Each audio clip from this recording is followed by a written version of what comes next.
This is the broadcast from City Hall, the home of the Greater London Authority. Please stand by.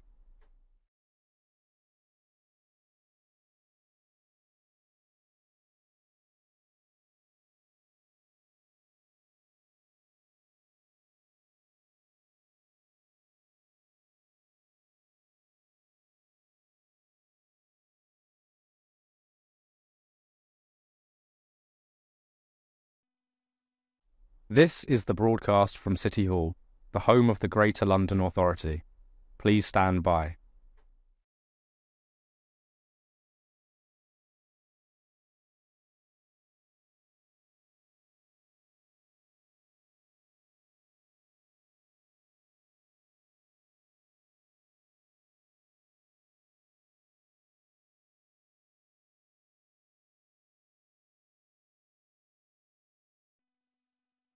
This is the broadcast from City Hall, the home of the Greater London Authority. Please stand by.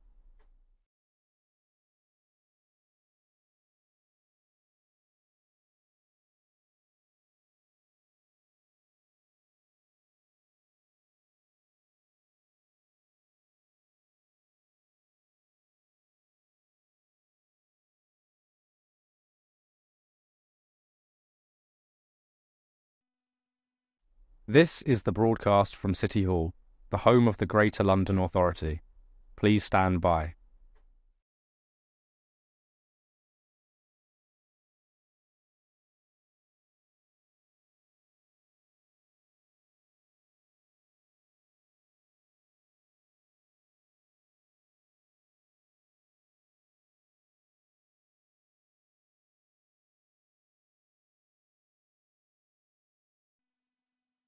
This is the broadcast from City Hall, the home of the Greater London Authority.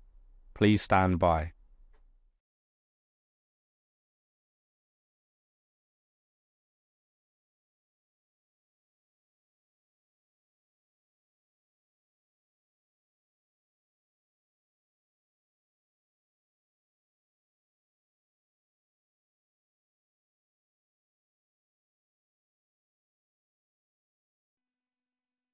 This is the broadcast from City Hall, the home of the Greater London Authority. Please stand by.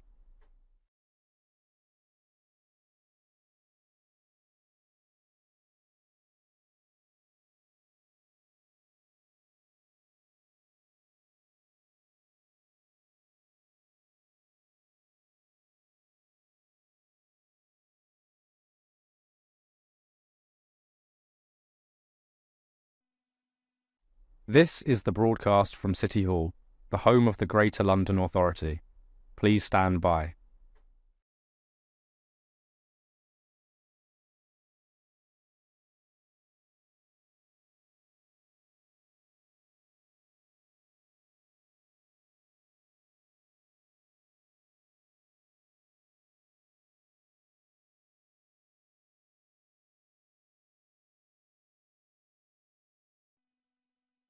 This is the broadcast from City Hall, the home of the Greater London Authority. Please stand by.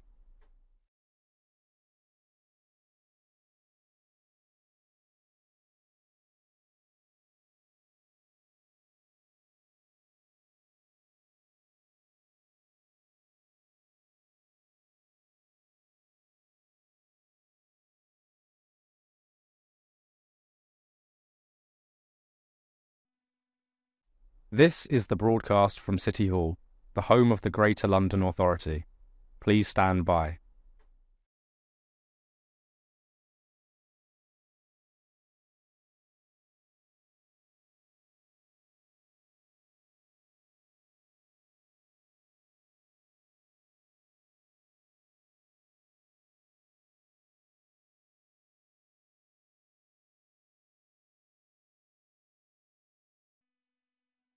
This is the broadcast from City Hall, the home of the Greater London Authority.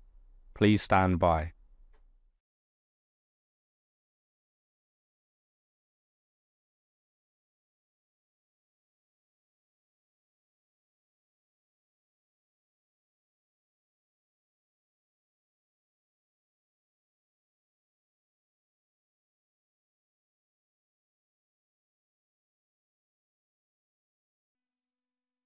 This is the broadcast from City Hall, the home of the Greater London Authority.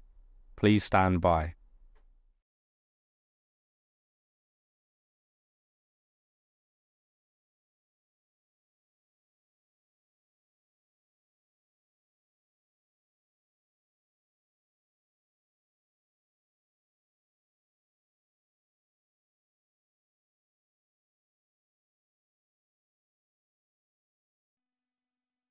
This is the broadcast from City Hall, the home of the Greater London Authority.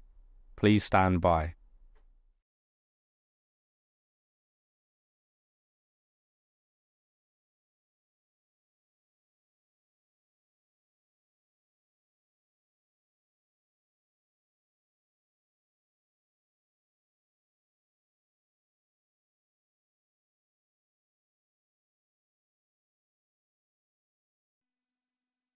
This is the broadcast from City Hall, the home of the Greater London Authority. Please stand by.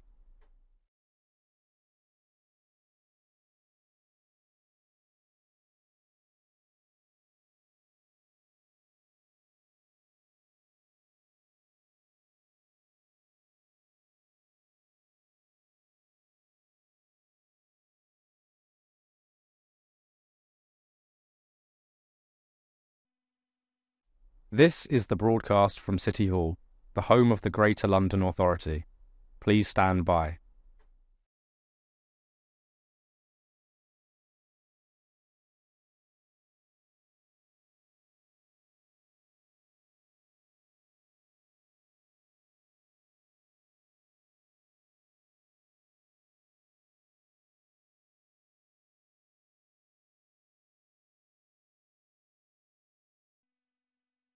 This is the broadcast from City Hall, the home of the Greater London Authority. Please stand by.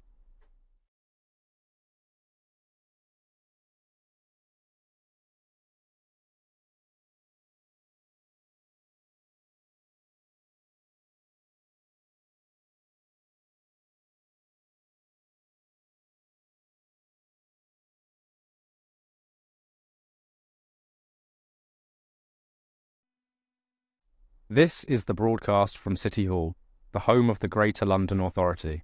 Please stand by.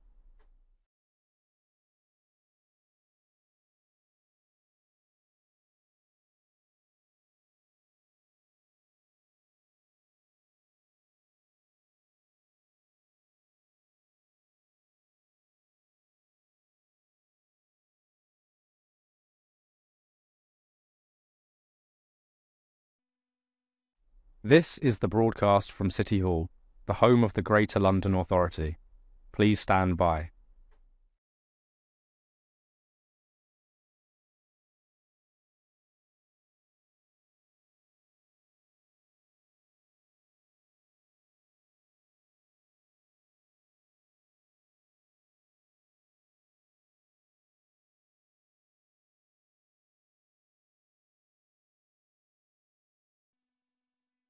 This is the broadcast from City Hall, the home of the Greater London Authority. Please stand by.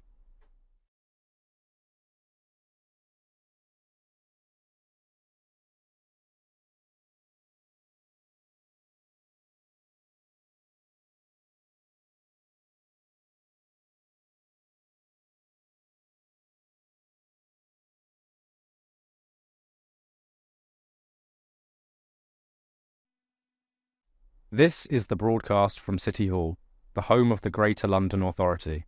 Please stand by.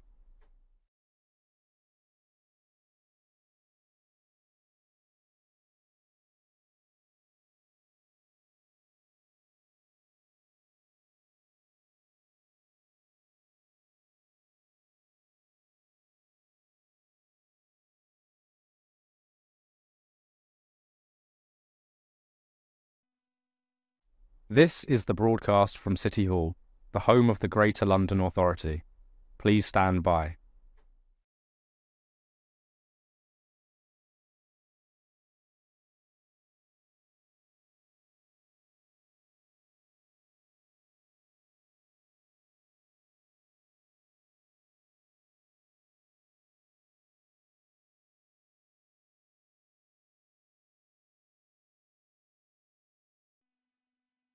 This is the broadcast from City Hall, the home of the Greater London Authority.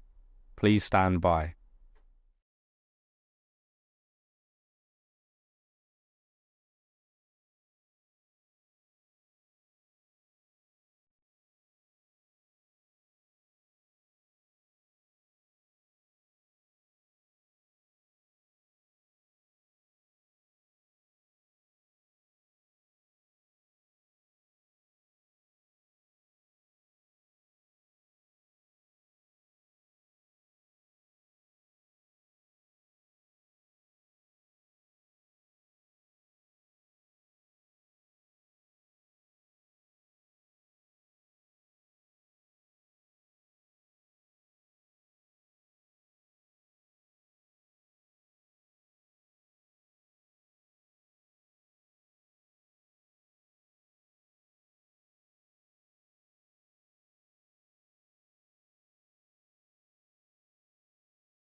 Good morning. Could I welcome members, officers, our guests and the public to today's meeting of the Transport Committee.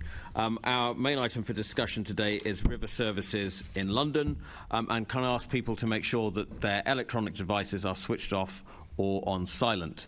And can I start by asking our clerk, Paul Goodchild, if any apologies have been received? Thank you, Chairman. Apologies for absence today from Assembly Member McCartney.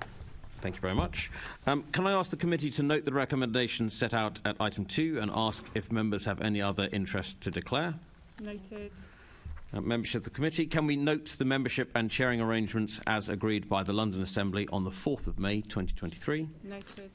Terms of reference, can we note the committee's terms of reference as agreed by the London Assembly on the 4th of May 2023? Noted. Standing delegations. Can we note the standing delegations of authority to me as chairman of the committee as set out in the agenda? Noted.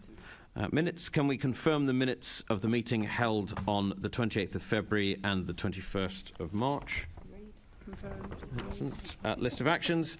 Can we note the completed, closed and ongoing actions arising from the previous meetings of the committee? Noted.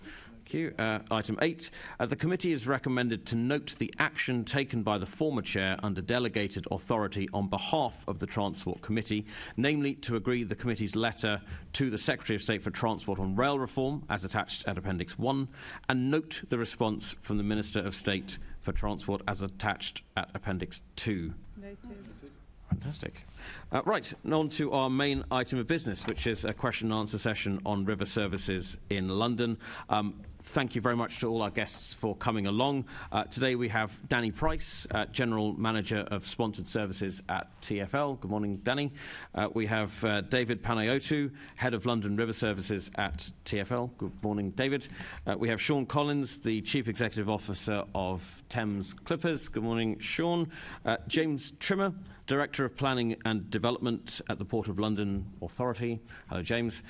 Fiona Coull, Programme Manager at Cross River Partnership. Hello, Fiona. And Chris Livett, who's Chairman of Livett. Good morning, Chris. And if I could start the question off, and I think this one would be directed to Danny and David in the first instance. What role do river services play in the Mayor's ambition for 80% of all journeys to be made either through walking, cycling or by public transport by 2041? So maybe, Danny, do you want to start us off on that? Sure. Microphone, thank you. There's the little button on the front. Yes, the red one. Yeah. That's it. There we go. Thanks for the introduction for that.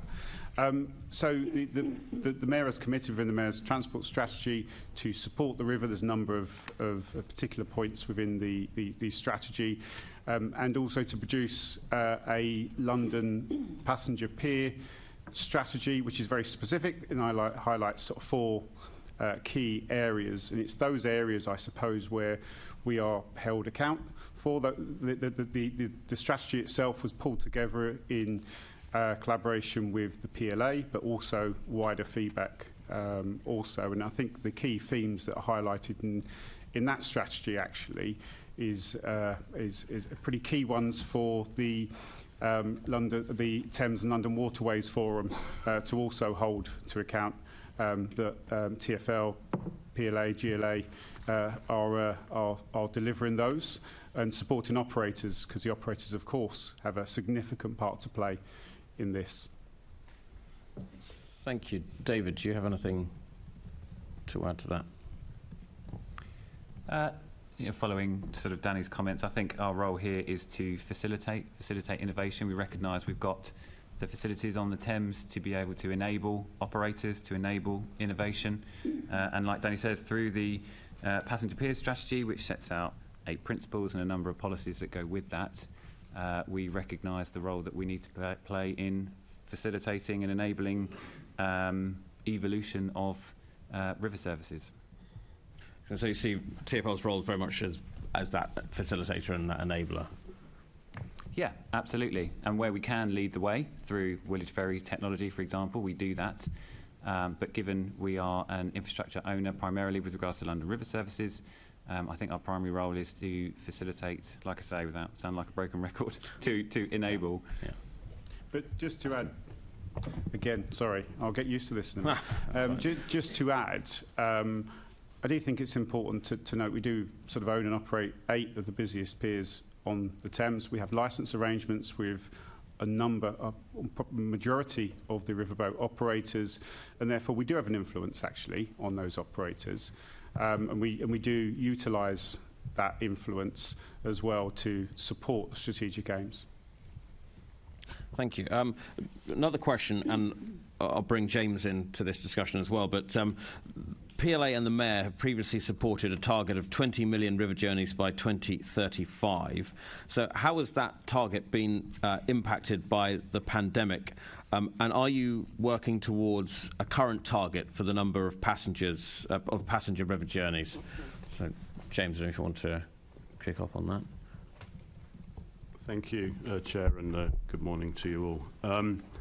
That target, which was originally from a report undertaken or commissioned from ARIPS, is very much on the high growth scenario. I think we still have an aspiration for that figure, but clearly there's a lot of investment needs to be undertaken to get there.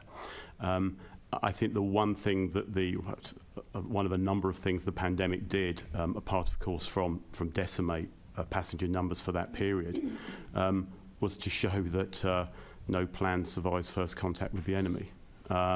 So there is of course a shortened time to get to that figure. It's still an aspiration, but there is a lot of investment to be undertaken, and of course that then depends on obtaining the finance and actually implementing it. But we still have an aspiration for that figure, as doubtless colleagues on this side of the table do. Thank you.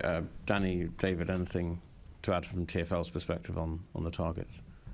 I think the target was set by the previous Mayor. The only reason I mention that because I think it's useful context originally, and I do agree with Jim that we do have to acknowledge, of course, the pandemic impact on this. And I did want to say actually that at the start is a great credit to a lot of colleagues here and those that have worked on the river of how the river has bounced back actually, because in 2021 it went down to 15% of pre-COVID levels.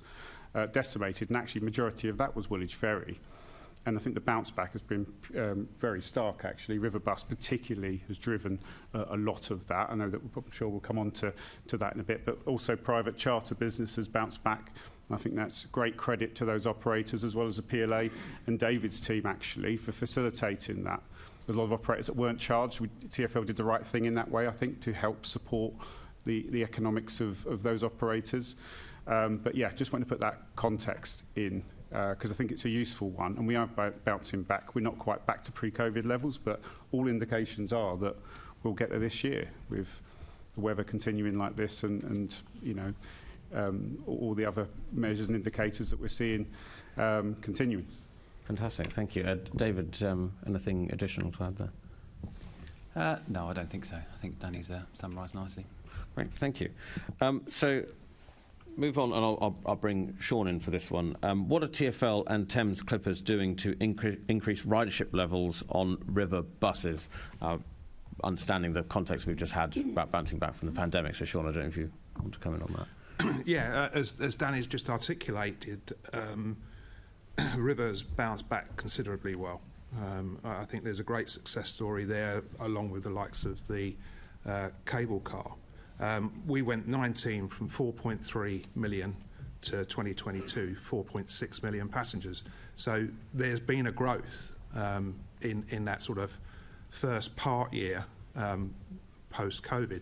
We've got to remember that Omicron was still around and still restricting us for Q1 2022. So there's a phenomenal achievement. And this year, we're forecasting nearly 5 million. So the growth is there, and it's there through, I believe, the public and private approach. We have got to recognise that a lot has been achieved since Transport for London took ownership of the piers, and probably the most significant is wayfinding and the connectivity between piers and other modes of transport. But the private sector has played a significant part. There's been 28 million spent by the private sector on new piers alone, and over the last 10 years. And it's these piers that are delivering the growth. The likes of Battersea Power Station, the pier there, Barking, Royal Wharf. And then you've got to look at the connectivity opportunities there for Riverbus. So Barking to Woolwich Arsenal, 6-minute journey time by Clipper, and you're then connecting into quite a good transport hub now, which when we started operating there was no DLR, no Elizabeth line. All there was bus routes and overground. Now there's a great transport hub there, and I think that's the vision that we've got to look at to drive footfall in the future. And the target set of 20 million passengers, whether we consider that was too ambitious or not, we can't just have significant as an alternative to that number. We've got to have a target, and we've got to be held accountable to deliver that. And the growth that you're talking about, the sort of the bounce back, is that coming from primarily commuter traffic? Is it leisure? What kind of passengers do you think are driving that growth? Well, historically, we always measured our commuter traffic up till 10 o'clock in the morning, and that was sort of off. So getting into Canary Wharf or into the city. As a result of the pandemic, we extended our commuter-only routes. For instance, the RB6 route that runs up to Putney. We extended that by just over an hour to allow for that flexible working. And again, in the afternoon, we started operating earlier on that route. So there is a combined count now, I would say, as to what is a commuter and what is a leisure, and it's very, very hard to distinguish. No other form of transport can actually identify one between the other. Yeah. But what we are seeing is a more consistent flow of footfall, which does indicate, and as I say, I refer back to last year, the vast majority of that footfall was domestic. Inbound tourism was still very, very poor. And sadly, you can see that through the River Tour numbers. They were significantly down, and I believe they're only just getting back up to anywhere near pre-pandemic levels. So, there is a good domestic contingent of using the river for transport. Absolutely. Thank you. Danny, yes. I was only going to mention, I think we've seen similar trends across TfL network, particularly weekends proportionately bigger compared to pre-COVID, where we're getting much more close to actually pre-COVID numbers and more on weekends. I think people's decisions, I'm sure, to visit on weekends are made easier when they haven't travelled into London as often as they had previously. And we've seen weekends being particularly busier on the piers. But I think it's a good point that Sean made, is the overseas visitors are actually really, really important for a huge number of riverboat operators, and we're starting to see them come back now.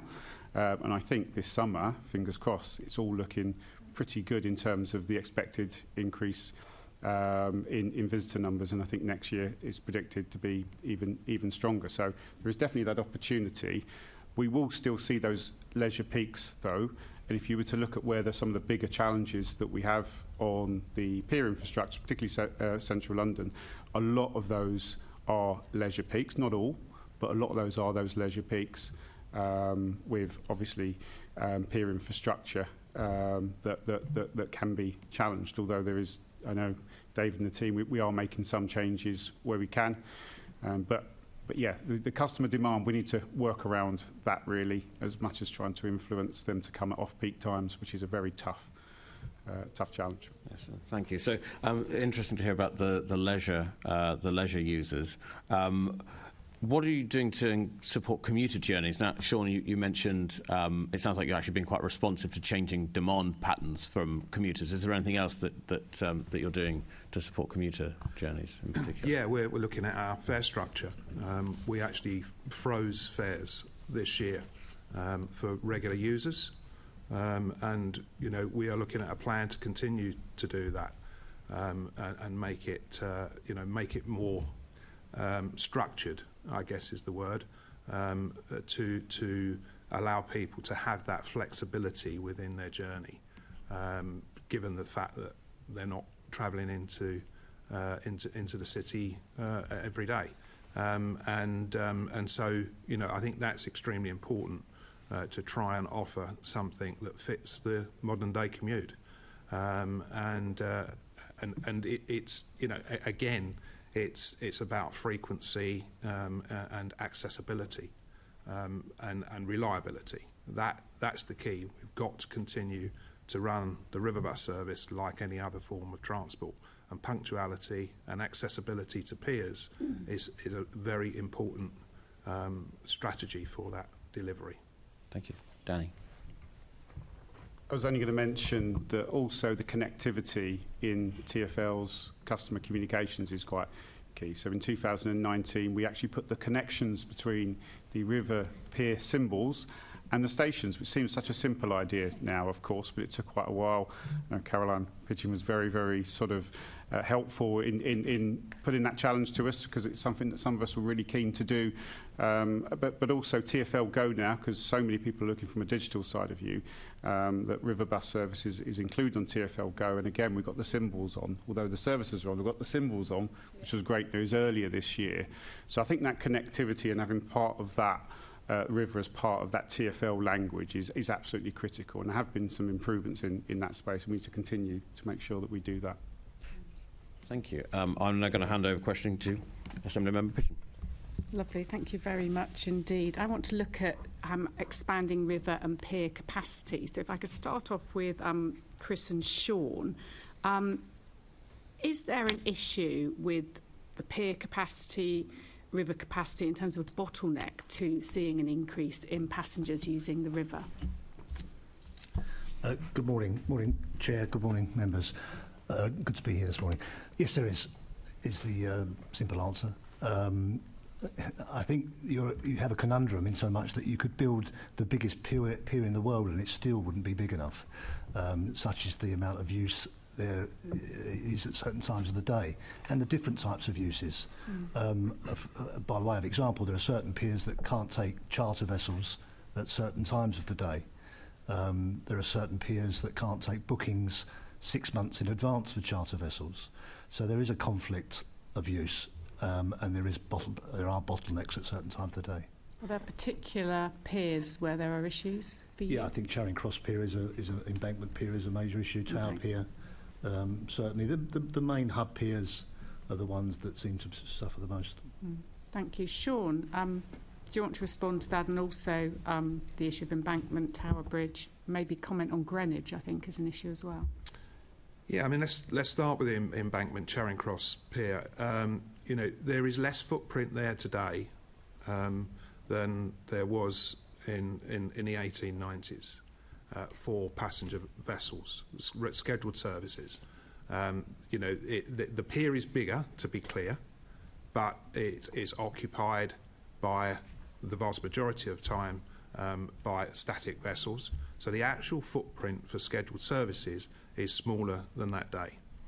And, you know, there absolutely needs to be a home for both, all three sectors really, which is charter, river tour and river bus. But access to river tour and river bus can certainly be common, but for charter, there needs to be, you know, space for people to access the pier and to prepare to board, because they're normally in large numbers.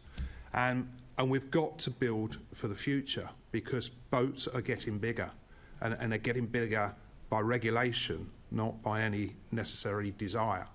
You know, stability under the Grandfather Right Act, the vessel's stability has got to be improved, and then we're looking at decarbonising fleets. That's requiring more weight. That's adding weight. Batteries are adding weight.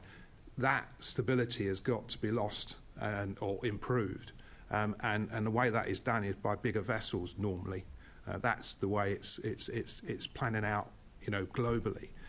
So we need to think a lot bigger, and we need to look at the efficiency and the efficient uses of those piers. And again, you know, if timetabling is able to be adhered to, then there certainly can be flexibility there. The other pier that is extremely busy is Tower Pier. It's a very popular pier for charter, as well as the other two entities as well. And there's one access point through a very relatively small gate next to the Tower of London.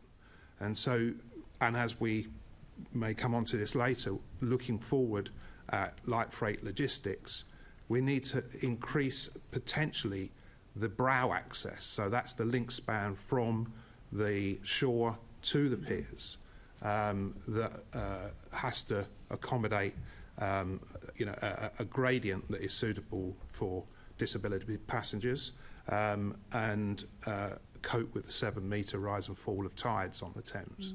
But that can be achieved, you know, but it all needs investment, and it needs a proper plan to deliver this. And then you mentioned Greenwich. You know, Greenwich is an extremely old pier. Yeah. It was a temporary pier that became permanent piece of infrastructure, and it cannot cope with the footfall of today. Passengers are having to be queued off of the pier and only led down onto the pier once the vessel arrives. Can you imagine a bus stop, you know, 80, 90 metres away from where the passengers are standing? Just wouldn't work. So we need to modernise the infrastructure for piers, and Greenwich is an extremely good example. And it can be done through, you know, innovation in services that are provided, and making the customer experience one that starts at the pier. Thank you for that. And it's quite interesting what you've both said, because you're talking about the day-to-day running now. How can you make that more efficient with the existing infrastructure? And then longer term, what can you do to improve the pier infrastructure, make it future-proof it for new technologies, which we will come on to. So Danny and David, what extent has TfL committed to improving the pier infrastructure and river infrastructure more widely? Give us an idea what some of your plans are. What are you thinking short-term? Because, I mean, it's quite shocking, really, to hear from Sean there that at Embankment they've got a smaller footprint, effectively, than they had, you know, a century ago. So what are you doing in that short term to manage your assets in a better way? And then secondly, let's think longer term. There are some specific piers that are real challenges. Yeah. I'll come on to them in a second. But principally, TfL is committing over the next 10 years around £40 million to ensure that the piers are fit for purpose and modernised.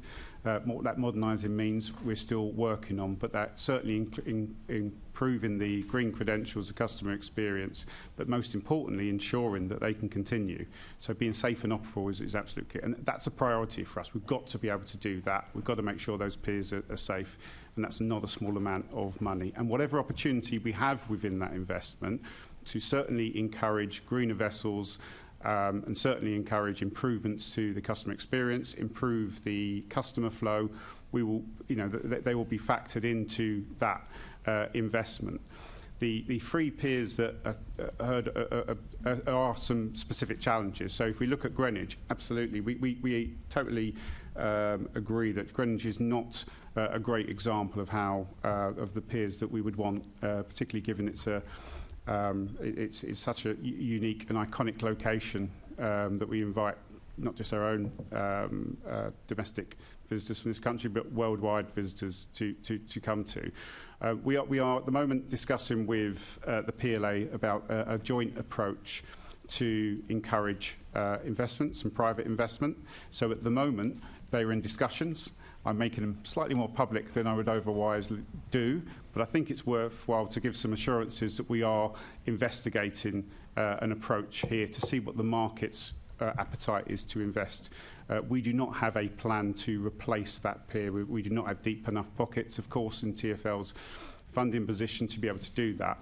Looking at Tower Pier, we have made quite a lot of effort, actually, to make some short-term fixes. We've provided an additional berth for Thames Clippers, particularly in those commuter peaks, which is exclusive, and outside sharing that berth with charter operators who, I should say, some of those larger vessels are extremely limited of where those vessels can go.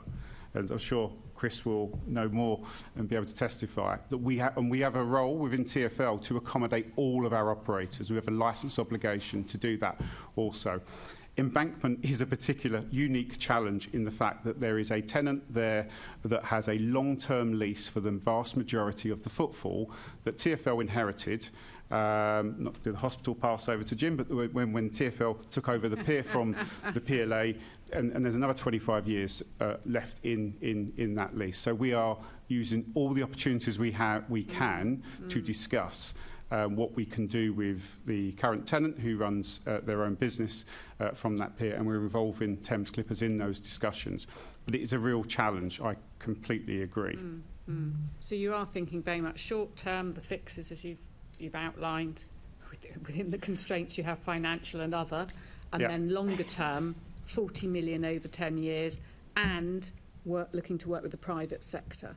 So have you gone out to tender or what do you call it, markets or the soundings? That's exactly the approach that we're discussing with the PLA. There's a lot of land ownership challenges within the piers. We may own the piers, but there's other areas that own the land underneath that. There's a lot of borough considerations there. So the approach we're discussing with the PLA, which is how do we work closely together on this. So actually, that's much more appealing to someone who may want to invest. So I think it'd be fair to say if we can come back or at least give feedback as to how we're progressing with that. Do you have a kind of time scale for that? What are you looking at? I don't. I think what we're aiming to do is to take this to our executive committee this summer to get some direction on that. But I'm pretty I'm pretty positive that we could do something this calendar year. Yeah, I was going to say this calendar or this financial year you're looking at maybe. But it is that approach, and I do wholeheartedly agree with Sean. The public-private approach on the river is the only approach that's going to be successful. Yeah, that's really interesting. And then in terms of wider planning considerations around this, maybe come to you, James, at the PLA. How is pier infrastructure a growing part of planning considerations when developer proposals are put forward? Thank you. If I can just say in relation to Embankment Pier, that was certainly the sins of the fathers as opposed to the current regime. Planning is something that on the face of it should be easy.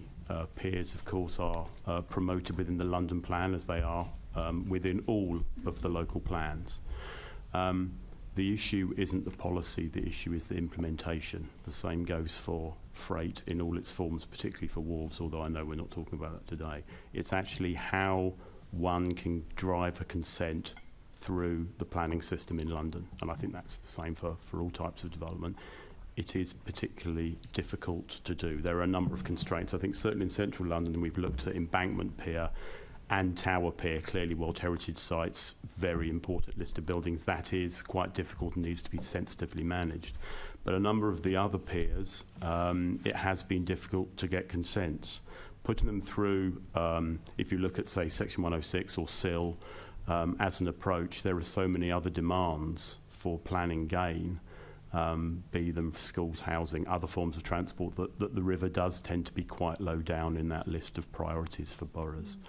But I think a lot of it is delays and knowledge, and to an increasing an amount, the views of some residents within London as to the appropriateness of development. Danny or David, do you want to add anything on that?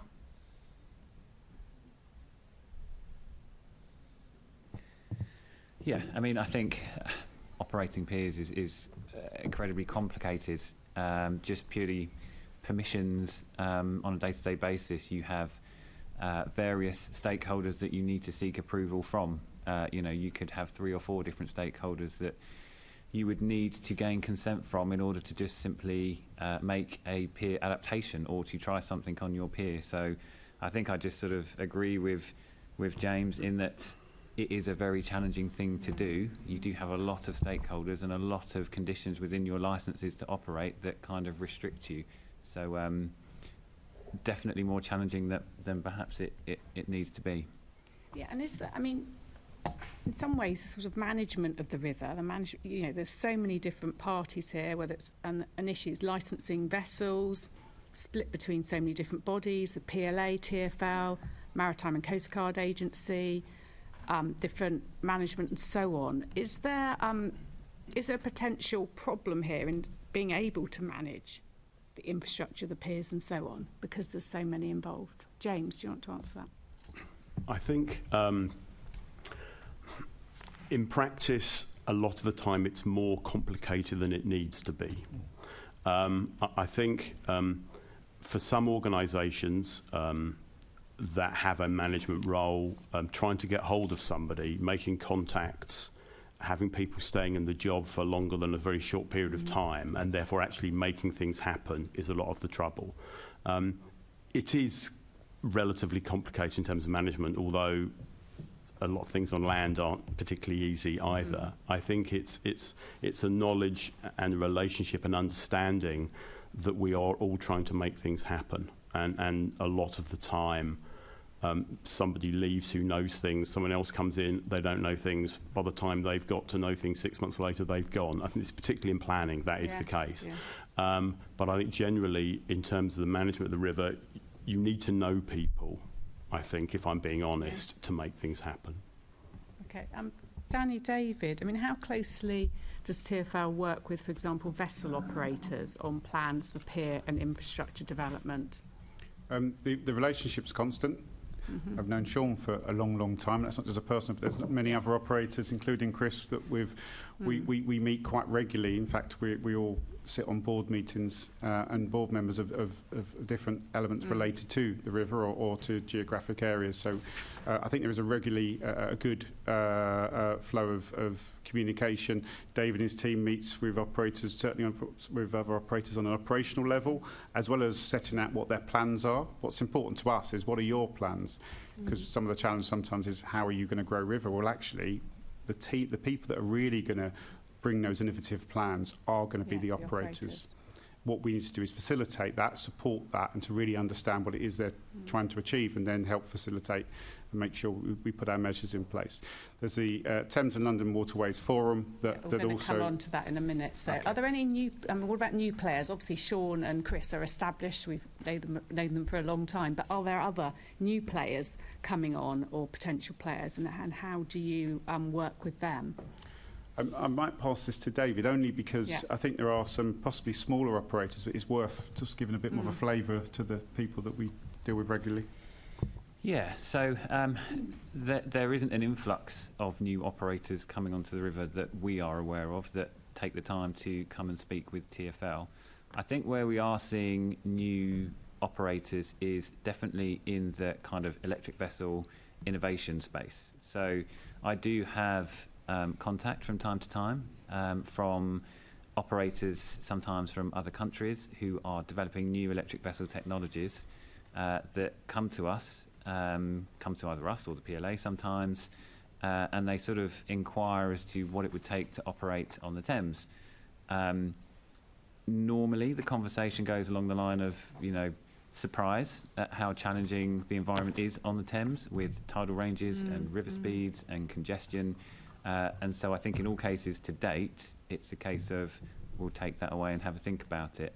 But we don't normally get sort of local-based interest, but certainly we do get interest from elsewhere with innovative new vessel ideas. It might just be worth adding, we also have a lot of the, not all the operators are represented around this table now. There are other operators that are increasing services or looking to use other piers. Piers are less used than those big ones, and we really encourage that.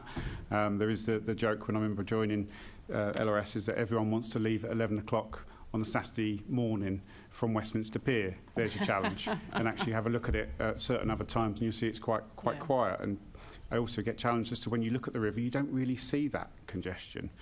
But actually at certain times you do. So I think part of that challenge is to try and encourage new operators to use the less iconic piers, I suppose, or iconic locations and make those more attractive. Yeah. Chris, can I come to you, whether you want to comment on any of that, but also to talk about, we talked earlier about congestion around piers. What do you do as an operator to manage that? We tend to try and buy piers and take control. That's, because that's the only solution. Or indeed we look at what is available and try and market to that availability. Yeah. I think, picking up on some of the comments made earlier, certainly in terms of entrepreneurs coming onto the river and new businesses coming onto the river, Sean and I'd like to say, are both entrepreneurs. We started small and have grown. There is no space there for anybody at the moment, because they can't get the pier usage, so you won't get the entrepreneurs. It's as simple as that. You're squeezing this sponge that has no more to give at certain times of the day. So you will look at alternative piers, but they won't be attractive, probably not, because you won't get the footfall there, and it won't be suitable or in the wrong location. I also think there's a bigger piece of work. I think we are focusing on TfL piers at the moment, but the majority of piers are in private ownership on the River Thames. And I think there's a piece of work that could possibly be done by potentially the PLA and others, private sector as well, looking at other sites where potential piers could be built across the piece. And I've heard the word facilitating used quite often this morning, and that's where I see GLA, TfL, PLA assisting the private sector and saying, we would like to build a pier there, because there is an appetite within the private sector to have more piers and to have better bases and to be able to electrify and to be able to pump sewage ashore and for people to not disturb residents. So there are suitable locations, I believe, that could be identified that could handle the freight issue and indeed take up some of the slack that's required for bigger pier usage. Yes, because I know there's certainly Bermondsey, Rotherhithe area, there's a big demand there for a new pier, and you've got all the infrastructure for the Tideway Tunnel, and you think, is there not going to be a pier at the end of it? I'm not sure there is. There is an amazing project, isn't it? And we were involved in that. But there's been a 3.5 acre land grab from the river to enable people to sit on benches. There are no slipways, there are no piers, no platforms, there's no accessibility to the river. And what a great opportunity.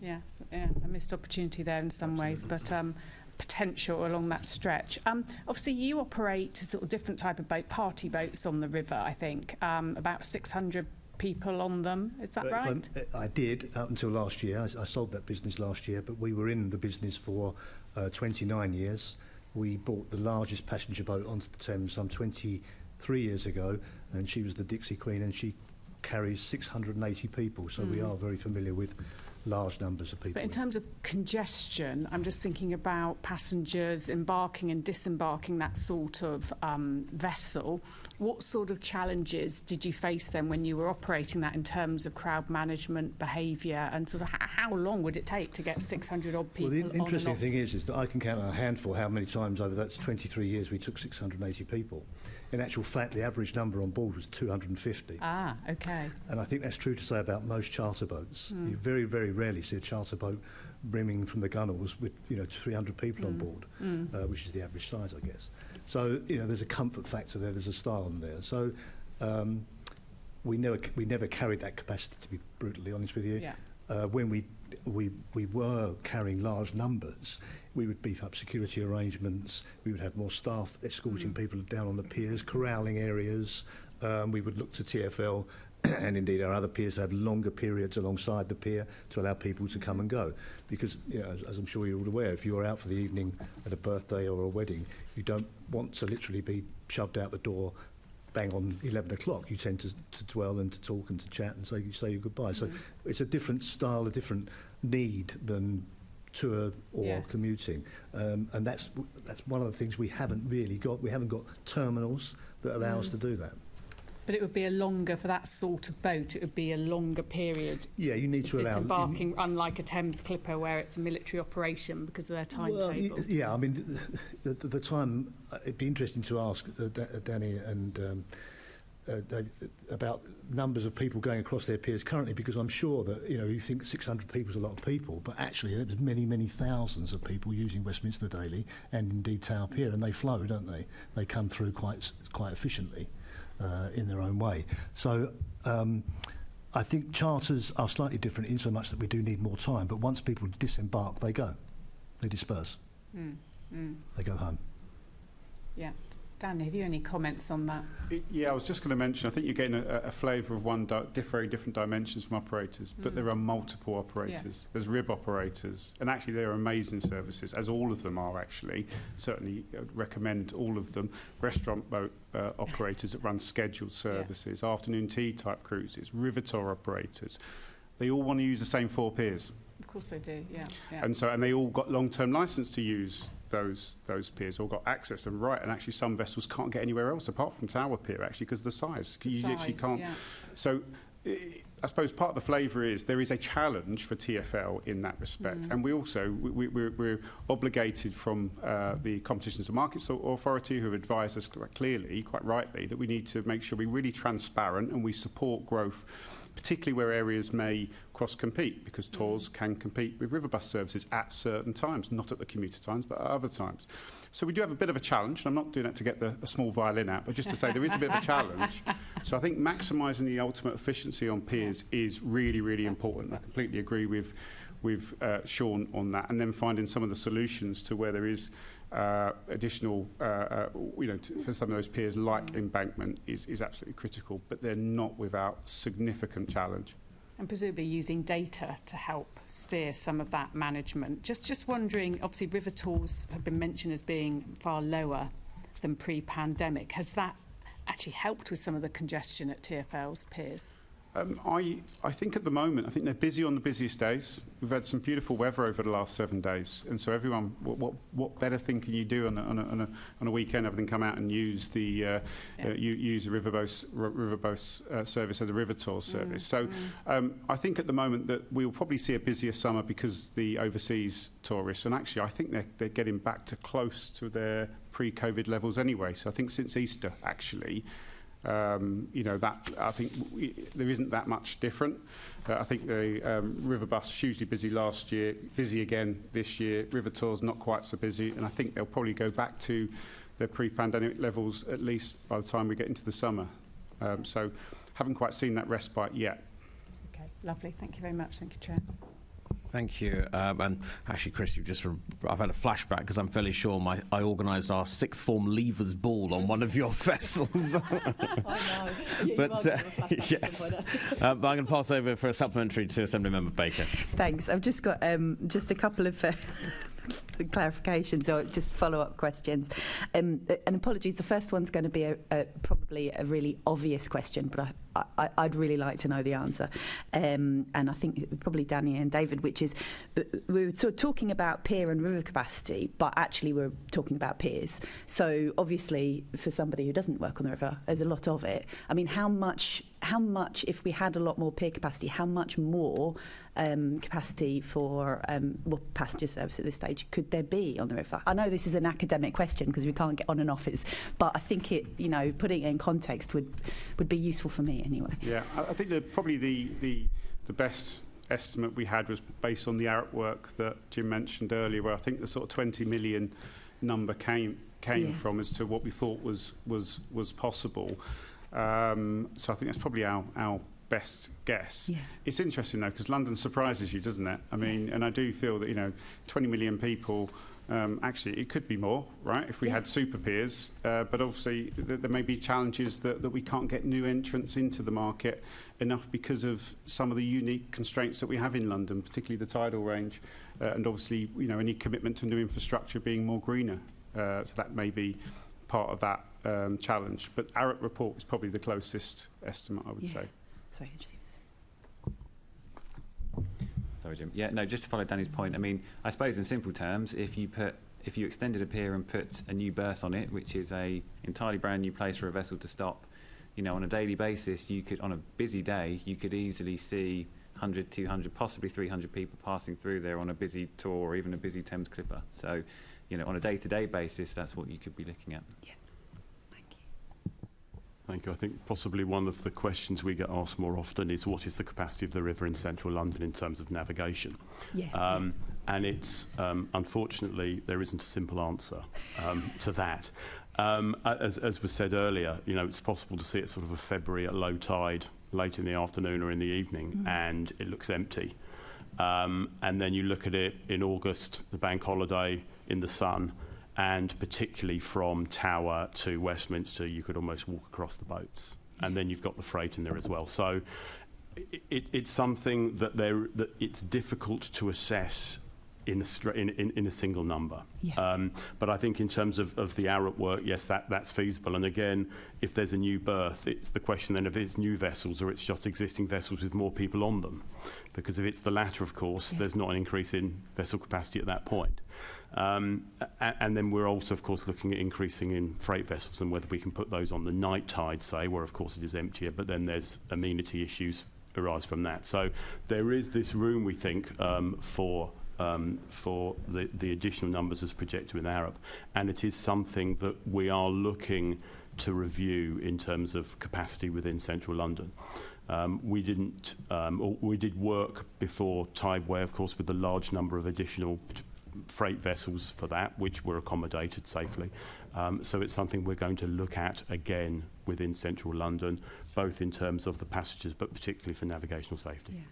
It feels maybe that in terms of sort of peaks and troughs of demand, then actually the river is possibly like the peakiest and troughiest of all of our transport.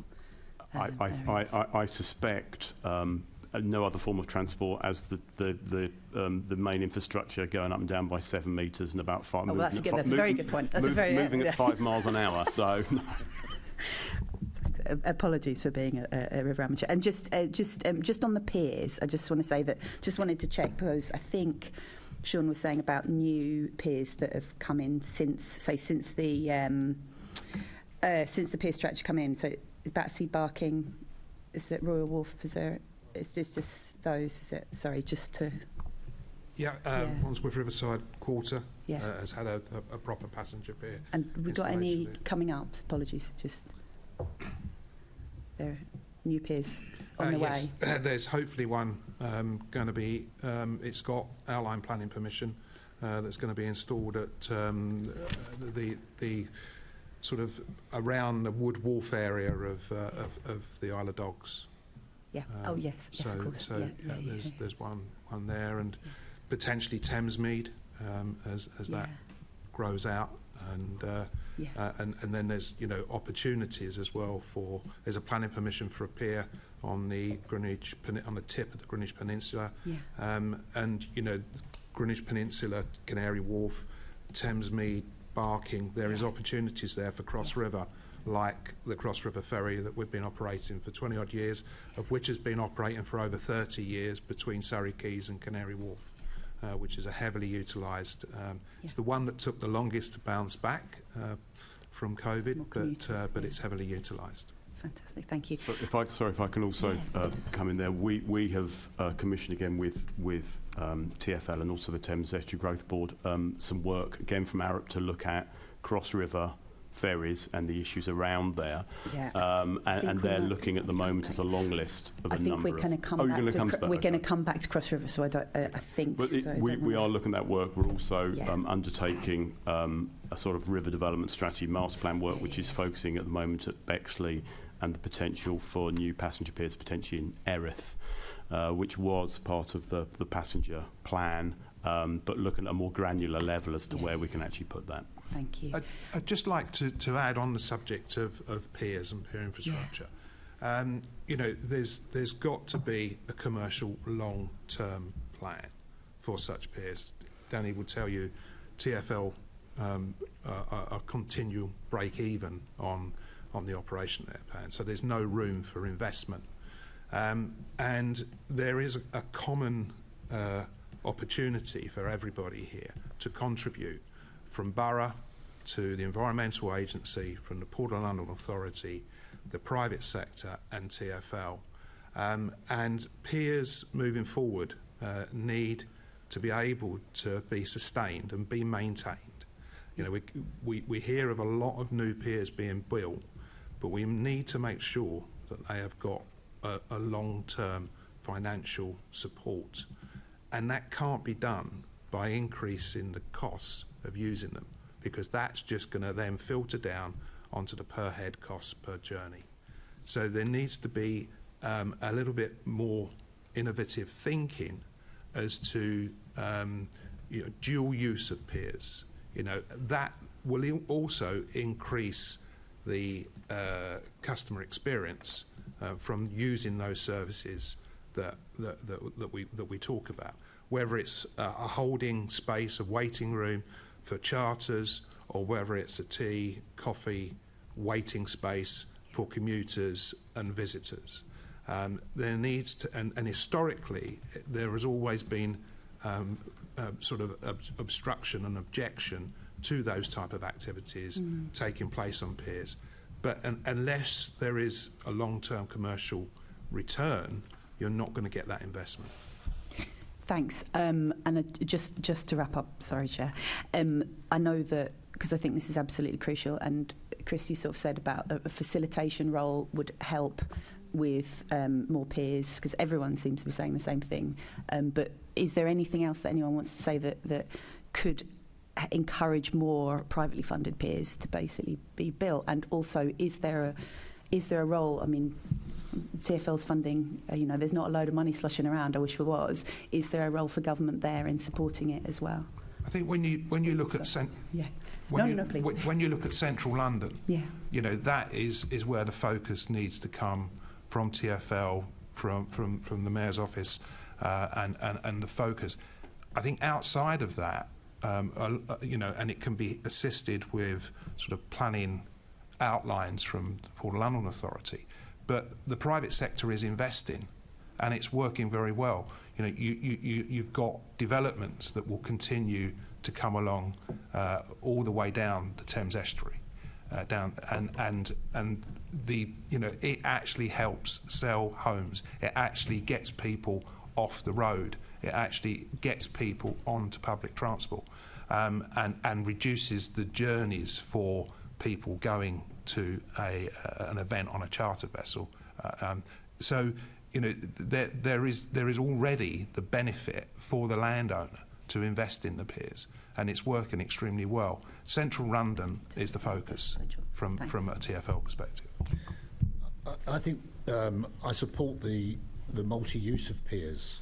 We own 3 piers, and on one particular pier, Imperial Wharf in Fulham, we have leisure use, we have charter use, we have pier-to-tier use, and it flourishes. It brings energy to the area. The boats are very, very pretty. They come and go. They're not there permanently, and it's an amazing piece of infrastructure that adds to the community. And what I'd hope we don't get to a point is where we have siloed operations on the river with no other space for anybody else to join in and to build a business or to create a new business, something completely new. And that's where I think, you know, when I track back at the history of passenger boating over the last 40 years in my lifetime, I've seen lots and lots and lots of operators be condensed down to 3 or 4. Now, whether you believe that's healthy or not is a debate, but actually we have to allow some space for new services and new people to come into the businesses. Thanks very much. Thanks, Chair. Thank you. Over to Assembly Member Garrett. Morning, everyone.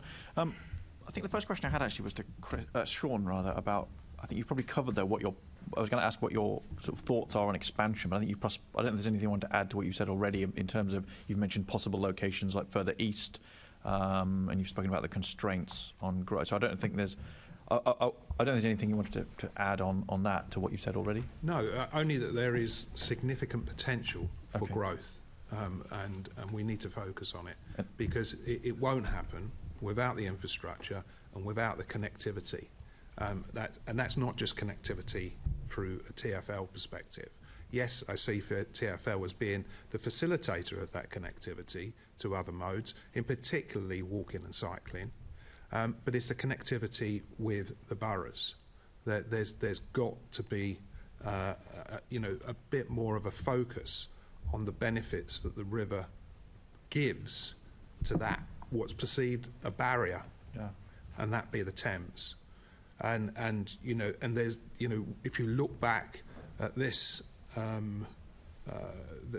this event in 2012, 2016, 2018, there's been a continued cry for a commissioner, and we haven't achieved it, and we need a commissioner that's achieved similar to that of walking and cycling, where if you combined all the boroughs together and look at that mass and the representation that they individually have into City Hall and into the feed of London, the river hasn't got that. It's the biggest piece of real estate that some would say, and certainly the general public, it's underutilised, and it's got a lot of opportunity. So I was going to come on to that, actually, so let's just, I suppose, just nowhere else than in my own mind, skip ahead to what I was going to come to in a second. It's that coordination bit seems to be, that's the real challenge, isn't it? Because you've got boroughs, you've got Port of London Authority, you've got the operators, you've got, various other hangers-on and people with opinions. And it's the lack of any sort of overseeing, coordinating force, let's call it. That's, as you're seeing it, that's the challenge. It's a 3-pin plug with no pins. It needs. I can see how that would be a challenge. it needs to be brought together and supported by everybody that has got a vested interest, and that needs coordinating and funneled through to the people that run the river, being the PLA, Transport for London, and the Environmental Agency. Yeah, James, you want to, well, understandably come in on the coordination question. Thank you. I'm not sure which leg of the pin or of the plug that we are, prong of the plug. I can see that there is a role for coordination, particularly again with the number of bodies. I think the only thing I'd say is it depends on the remit. What I don't think we do need is yet another organisation doing what, and therefore something that's focused. And I think particularly, here we are, river operators, managers, the boroughs are offset with that. So therefore, if there's someone that can bring that again with the planning side together, and then actually, as you say, to provide a focus, I can see that. I think it's really what the role would be. And that the person doing it had sufficient clout to actually get stuff done, as opposed to some figurehead that does what. Just a new person involved. Yeah, just another person. In terms of, just take a practical example. Obviously, we've just spoken about it a bit. I don't want to rehash that discussion, but in terms of new piers, new capacity, that's obviously, particularly in central London, that's obviously the big issue. Presumably that's the area that you're talking about. So how do you actually get, what are the actual constraints to a new pier going in, or existing pier, say, doubling in size? What stops that happening, and how could a commissioner type person make that happen? That's the challenge, isn't it? I think that's right. I think we all know how it can happen. It's actually making things happen at a speed that is necessary. Just as another example, we're involved in a planning application, admittedly, for a wharf that was submitted in 2019. We still haven't had a decision on it yet. It's the sheer delay and issues of organisations and planning making stuff happen, and a lot of that, if that can be speeded up, I think the investment's there. it's actually making it happen and keeping people focused and enthusiastic. Yeah, so I'm always quite interested in this question of what are the nuts and bolts of the thing where is there a constraint? So I'm hearing the word boroughs and planning decisions. Is that the principal constraint? I don't want to pin it on them because they're not here. No, I think. I mean, there's being a planner myself. Of course, I'd never criticise planners, but let's criticise the process. Then. The process, okay. I think there is that issue. I mean, we deal with 23 boroughs throughout the river, and there is a difference in view as to what the river's there for. Less now, but there was a case that didn't even believe there was planning over the river. So, there is this educational issue, which again we've tried to do, but people leave. And it's getting, as you say, it's a coordination and a sort of forcing things through role. I can see the value of that. What does the river need? What do operators need? How do we make it happen? We all stand up in our way to try that, but again, there's just individual voices, I think. Just as a purely technical thing, presumably each borough boundary runs out to the middle of the river. The middle of the river, that's correct. So if you've got a pier, say, in Westminster that's extending out, you wanted it to extend out into the river, that would be a Westminster City Council It's to the borough boundaries for all things, be that planning, environmental health, all of their statutory duties extends to the midpoint on the tidal river, not the non-tidal river, but the tidal river's midpoint. Got you, okay. So on that, so if I can come to you, Danny, firstly, Danny or David, I don't know if you had anything to add on this mysterious commissioner, coordinator, maker of things to happen person. The most important point to say is it wouldn't be a decision for the TfL, which you probably expect me to say. It'd be a decision for the mayor to make. I know we were going to come on to the Thames and London Waterways Forum. I mean, these conversations aren't ones that are this is my warm-up. I'm literally going to ask you that's my next question, so don't feel free to... These aren't necessarily a surprise. There is a regular dialogue and forum. There are massively complex challenges here on the planning side, because even if we had all the money in the world, I know people say money talks, but actually I have no doubt there'll be real challenges with peers like Tower, Embankment and others. So, there are some really deep... So if there was such a role, I certainly wouldn't maybe give them a cloak to start with. But, because I think you would certainly need to be really realistic about, how complex some of these challenges are. There is a lot of effort going in to unpick them. And I do take on board sort of Sean's earlier comment about the sort of strategy side and putting that longer term vision together. But there is also a forum that we do have in place that is used, is occupied.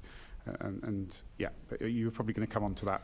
So I suppose I had two questions about that. One is, if you go on the website, it appears to be dead, but I understand it's not dead.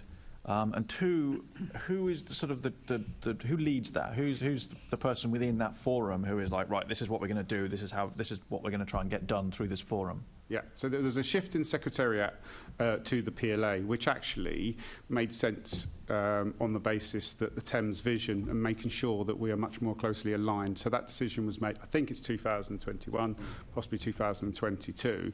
There have been meetings since then. There hasn't been a wider committee inviting wider groups for probably about 18 months, 2 years. I think the last time it was pulled together, it was for the launch of the Thames Vision, which actually is the overarching ambition. And there is one planned, I believe, for the end of the calendar year. I'm probably reading Jim's sort of notes that he's been given from No further comment. So there is one planned here. I would say, and it's not bringing it as an excuse, but a lot of the meetings did talk about the river's recovery.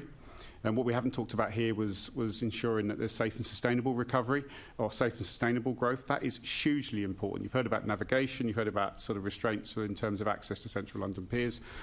We have, a lot of skilled people who are operating boats, and there's a lot of reliance on human factors. And there is actually some really good positive safety related stuff that it might be worth mentioning if people are particularly interested, but I'll leave it there in case they're not. But yeah, just wanting to sort of share that with you. Okay. James, anything left on your sheet to look at? So I shall read what's left. I shall, of course, also go back and talk with the GLA about resurrecting the website. So that's noted. So when I looked at it this morning, I think there were some meetings 3 committee meetings or something in 2017, which was when it was first set up, and 1 more meeting, I think, in December 2018, and then literally radio silence since. So to the casual observer such as myself, it does look dead, which is unfortunate when we've all agreed that is the coordinating thing is the big thing that's missing. That's true.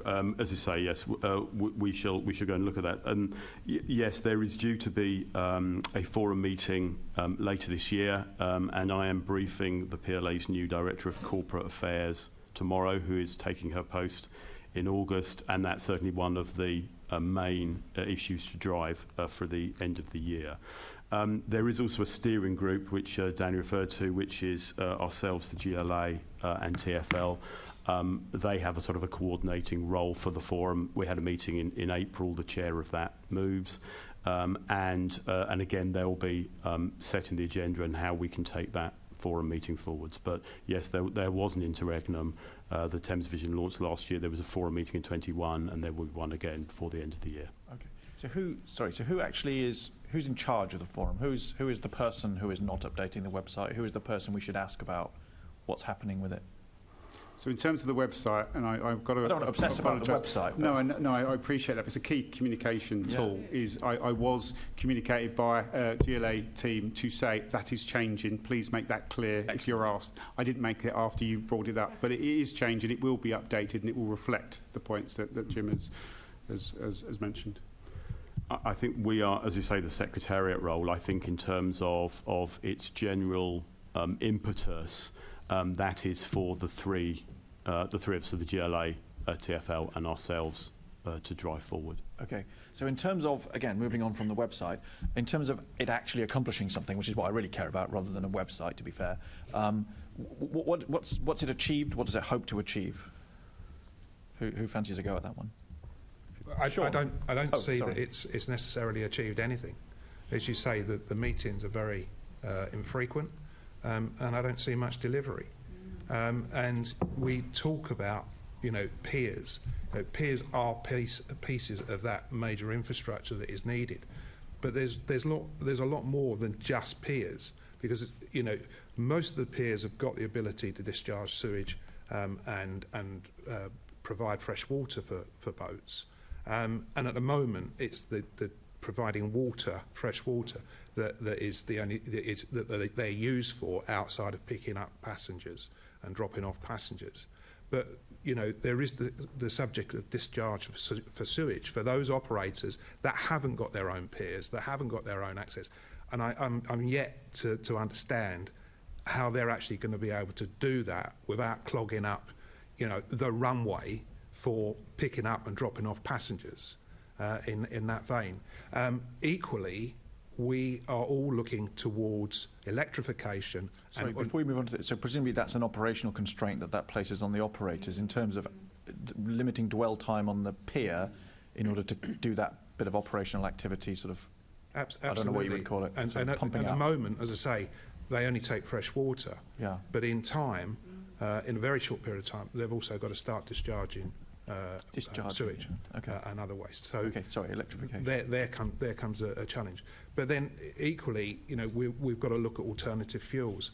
And again, there is no real plan or evidence as to where charging is going to actually come from and what areas the river can actually deliver that. But more importantly, the future, I believe, for the sector is hydrogen, green liquid hydrogen.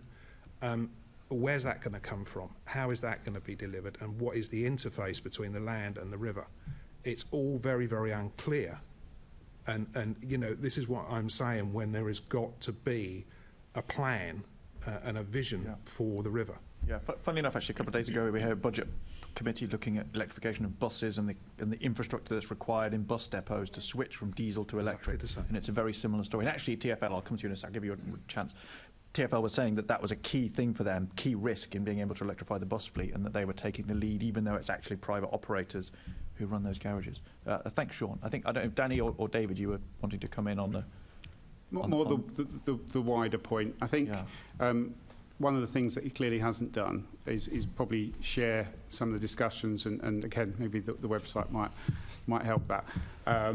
I do think the meeting later this year will be really helpful. I think those having attended some of those meetings, recovery and actually safe recovery has been a key part of that topic, as well as light freight and encouraging light freight and making sure we're all aligned to encourage for those trials. Possibly some of those discussions have been a bit more tactical, given it's in the recovery stage. I think we're in a great position now to move it in much more into that strategic position, but we'll completely take away Sean's comments and others' comments, which of course we can do to the forum and perhaps help it plan for the end of year committee group, which we'll invite wider groups to make sure we tackle or address the points that have been raised.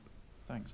I suppose I have one more question, but so my sense of what I've heard is that there isn't anybody really. So this is a big strategic question, and there isn't anybody really driving it. And if the forum is meeting about annually, I'm not sure if that's correct. If that's what I've heard. Sorry, have I misunderstood, James?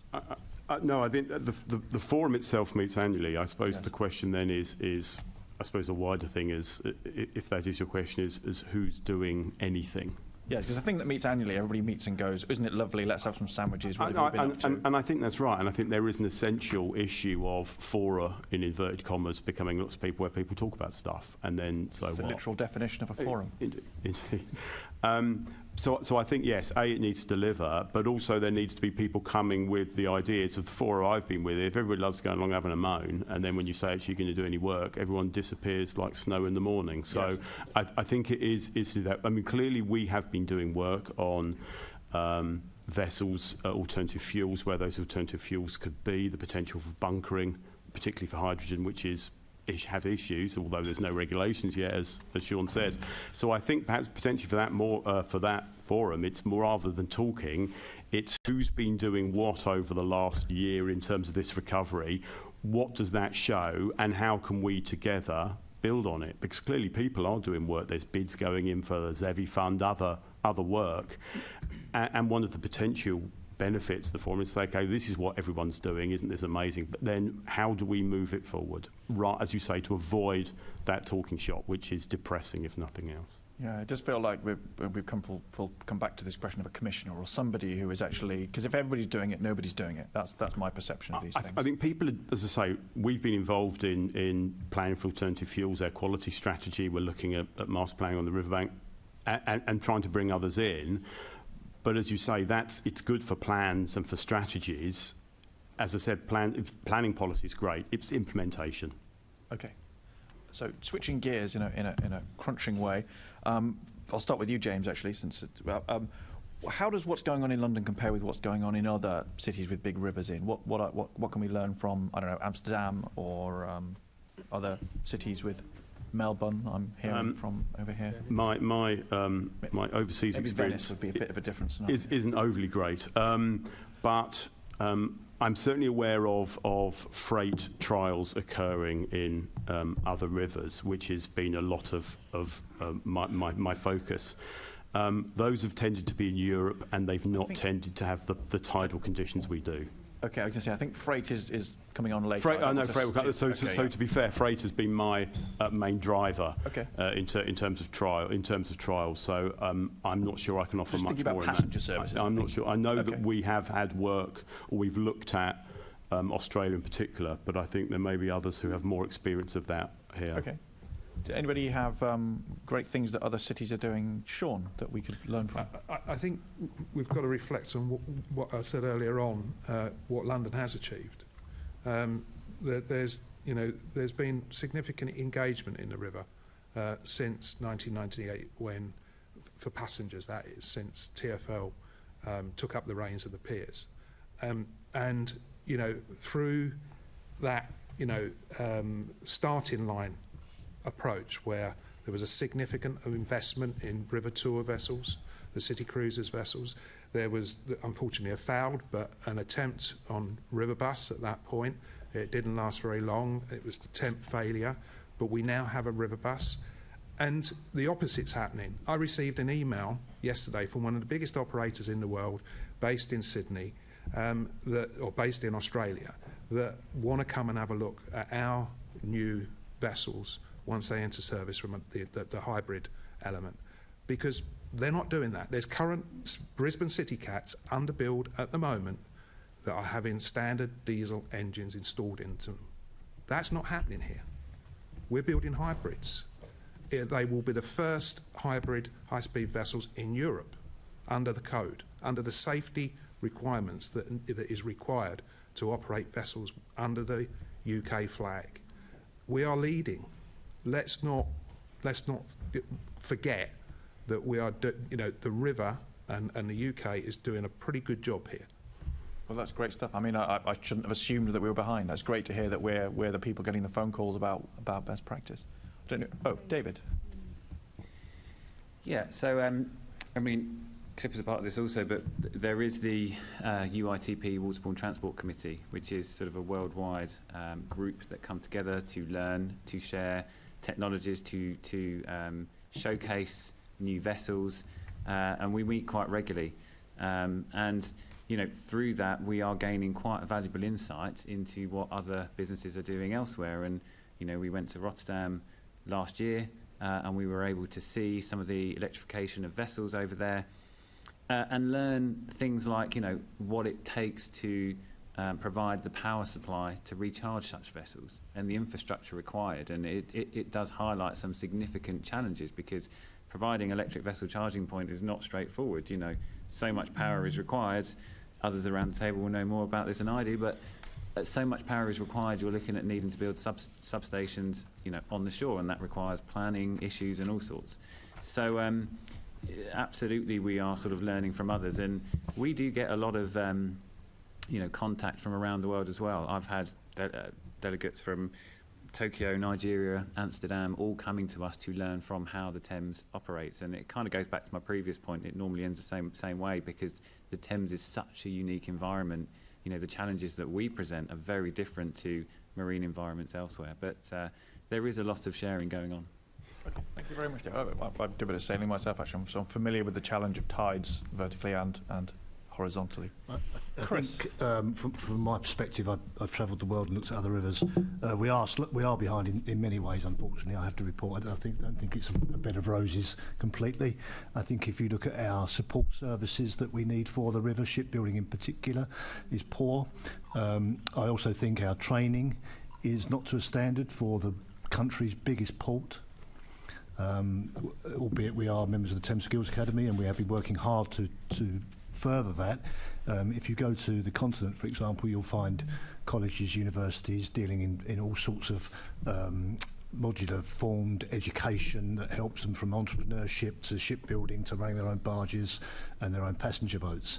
And I also think that if we look at the diverse use that you can get from water, and this includes the London Docklands where we're sitting today, look out of that window and see what's going on out there. See how much water space you've got.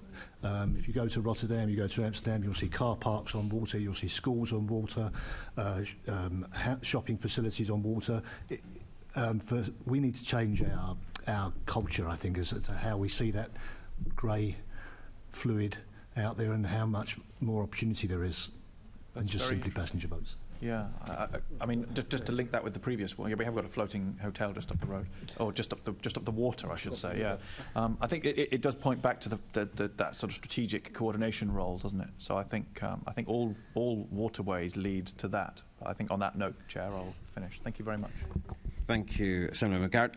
I'm becoming slightly conscious of time, so I'd be grateful if members could move through their questions. And I think we have a supplementary from Assemblymember Baker. I do, and I will try and keep it brief, so apologies, but it is a big area, which is, we've talked a lot about physical infrastructure, but we haven't actually talked about capacity in terms of people, in fact, until Chris mentioned the skills just there. And I just wonder whether there's any comments on, this particular set of skills, obviously needed to work on water, without being too Liam Neeson about it. How do you manage it might be a question for Sean. How do you manage the peaks and troughs of workforce, the skills that are needed to work on the river, how that flow is coming through, the complexities of employment legislation working on the river. What barriers are there in terms of getting the right capacity for people working on the river? And I just wanted to really touch on that, so we had any sort of inputs on that. I mean, I'm happy to respond on our style of service, but obviously that's only not yours. every style of service is the same, and there are, course, as you say, there are peaks and troughs, and it is managing in that flow. But nevertheless, the skilled, the skinning of labour and the continued development of people's capabilities is extremely important.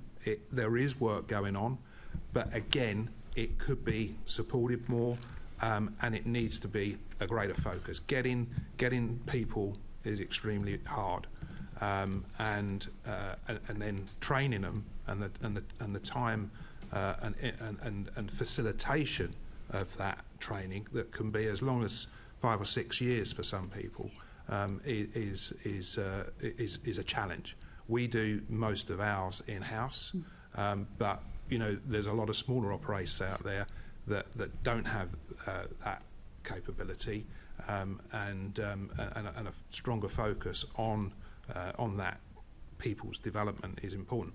But again, though, the Thames Skills Academy that three of us here sit on the board of has made a major breakthrough in developing a plan for CPD, and that is a significant stepping stone, but we've got to do more, and we've got to entice more people into our industry, which is a great environment and a great career opportunity for people. Thanks. And just to put another challenge to us in a way, it's also a very, very non-diverse environment, given the boroughs that it serves. And it's a challenge, actually, and it goes to the heart of safety. The people side is safety, because we have a lot of resources, a limited number of resources there. A lot of the teams are working really hard to encourage more ethnic groups, a more diverse workforce onto the Thames, but actually it's a relatively low base. There's groups, there's fantastic groups like Women on the Water Group, Network Group, which I also am part of, and others within TSA are supporters of. And you just have to look at some of the evidence of some of the existing women working on areas of the Thames and some of the concerns that they've got in the working environments. Now, I know the operators are working hard, the PLA, of course, as an employer, are working hard. We employ people on the river also, but that's a real challenge for us. And I do think if we can encourage much more representation on the river, that's ultimately going to really support safety on the river as well. So there's a big challenge in that space, actually. And I think everyone recognises it, but I do think we need to do more in that space. I wonder whether I could just ask if there's anything specific that you think, I'm sure everyone wants to do more, if there's anything specific that would help you, people who are unable do that, more people coming through, better, I think one of the challenges is actually our staff, especially those that are working shift. Yeah. The challenge is getting in from where they live. A lot of our captains and mates, those that have long-term skilled up, that are coming from the depths of Kent and Essex, and getting to and from work is a real challenge for them, because the only offering that they've got to be at work at 4:30, 5 o'clock in the morning is a car. Yeah. And that's very, very challenging. Can I just say that I think that one piece of work that could be done is liaising better with young people in schools and colleges, and putting the river on the map. And because I can tell you a story about, I went to my daughter's school in Bermondsey, and I asked a group of children who were about 10 years old to point where they thought the river was, and 30 hands went in different directions. So it's about telling people there is a very, very beautiful river out there with great opportunities where you can have a good living and have a wonderful life, and we need to get that message out more, I think, with the young. We have quite a large school outreach programme, particularly in Gravesend, obviously where we're based, and have quite a wide apprentice programme as well. We have the opportunity to put people through and actually to work up through the organisation, and it's only from getting them at that age are young, and actually training them, we've actually managed to retain people. So it's actually very early on is what we're now focusing on. We run an initiative called Clipper Classrooms, and I'm really glad to see now that that's sort of been extended, or it's being recognised, through our latest stop parking, and that is another way of getting youngsters to understand not only the river being an option as a form of transport, but also the opportunity from a career. Yeah. And what, as Chris said, what a lovely, job that can be. And again though, that is just, again, through, if we didn't have the pier and we didn't have a property developer behind us and a borough behind us, it wouldn't be happening. So it is a partnership that is going to deliver many of these things that we've talked about this morning. Thanks very much. Thanks, Chair. Thank you very much. Assembly Member Desai. Thank you, Chair. Good morning, all. I've got some questions on the environment, but can I firstly thank you for the inspiring vision that you set out for so far for maximising the potential of the river, what they do in Amsterdam, for example, and can also use this opportunity to plug a campaign in Tower Hamlets that I'm involved with, Reclaim Our River, which seeks to maximise the potential of the river in every way, educationally, culturally, economically. The aim of the campaign is to secure an unobstructed walkway from Tower Bridge all the way to the River Lee. I will write to you in due course, but my questions are to all of you about explaining the aims of the campaign and to seek your assistance.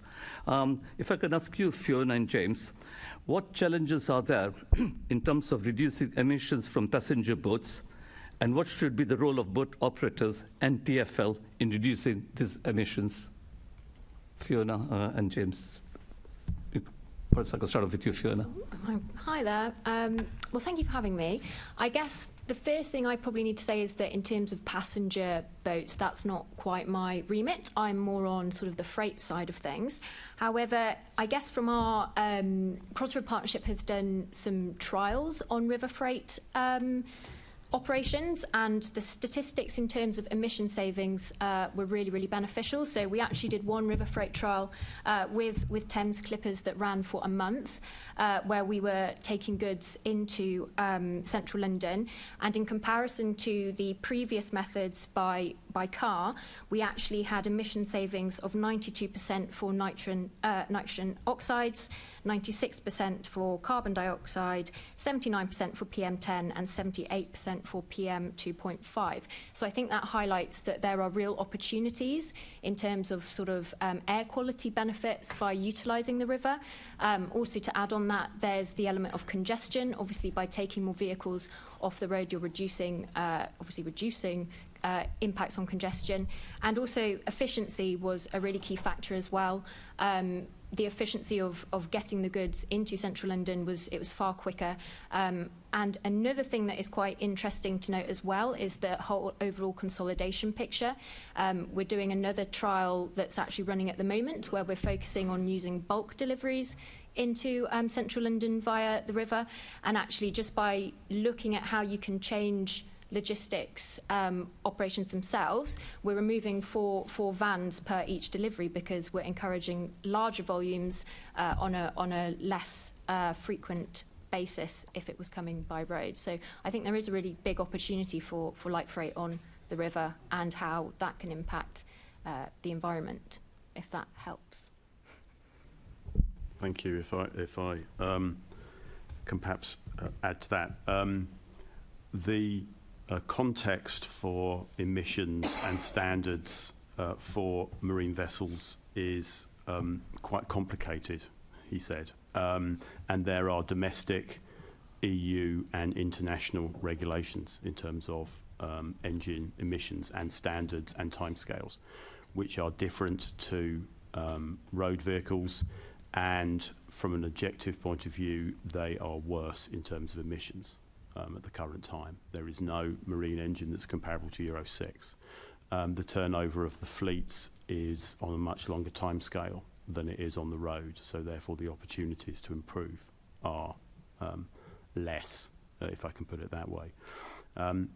and what we see our role has been, firstly, is as actually through our air quality strategy, so the first report, is actually to document what the position is. Before that, there was no understanding as to what role river use played, both in London and within the Port of London as a whole, in terms of emissions from PMs, from NOx, from carbon. So we actually came out with the first air quality inventory for the river, which we are currently updating, and then to look at what it is we could do within this regulatory context. And I think the main things that we can do is to provide advice and guidance as to what the best future options will be. I think we're at a current time, and as Sean has said, is there are a number of options for alternative fuels for decarbonisation. No one knows yet what the answer is, and even if you look at hydrogen, there are several carriers of hydrogen that could be introduced, or hydrogen compressed itself, all of which have impacts on vessels. And so our role through our work is firstly to look at regulation with the HSE and with the MCA, because there aren't regulations yet as to how vessels can operate, or bunkering, and then to provide perhaps guidance and advice to reduce the potential options to avoid spending and investing down the wrong track. So I think it's that sort of role we're playing, and particularly in terms of regulation, and again working then with passenger boat operators and other operators as to what the future might actually be, and again how we can, particularly with bunkering, how we can actually provide the fuel, the alternative fuels for vessels in the future. Thank you. If I now come to you, Danny and David. What are TfL and private operators doing to electrify the piers along the river? Yeah, I mean, we're sort of in a very similar position to the PLA in the sense that, I think it's unclear where a clear direction is in this space. I mean, TfL has no powers to control emissions on the river. I know the Mayor, through the London Environment Strategy some time ago, made that very point and called for a single regulator. And I think I'm in agreement with Jim. It is a cross-organisation issue that we need to agree a common way forward on, and TfL absolutely needs to play our part in that.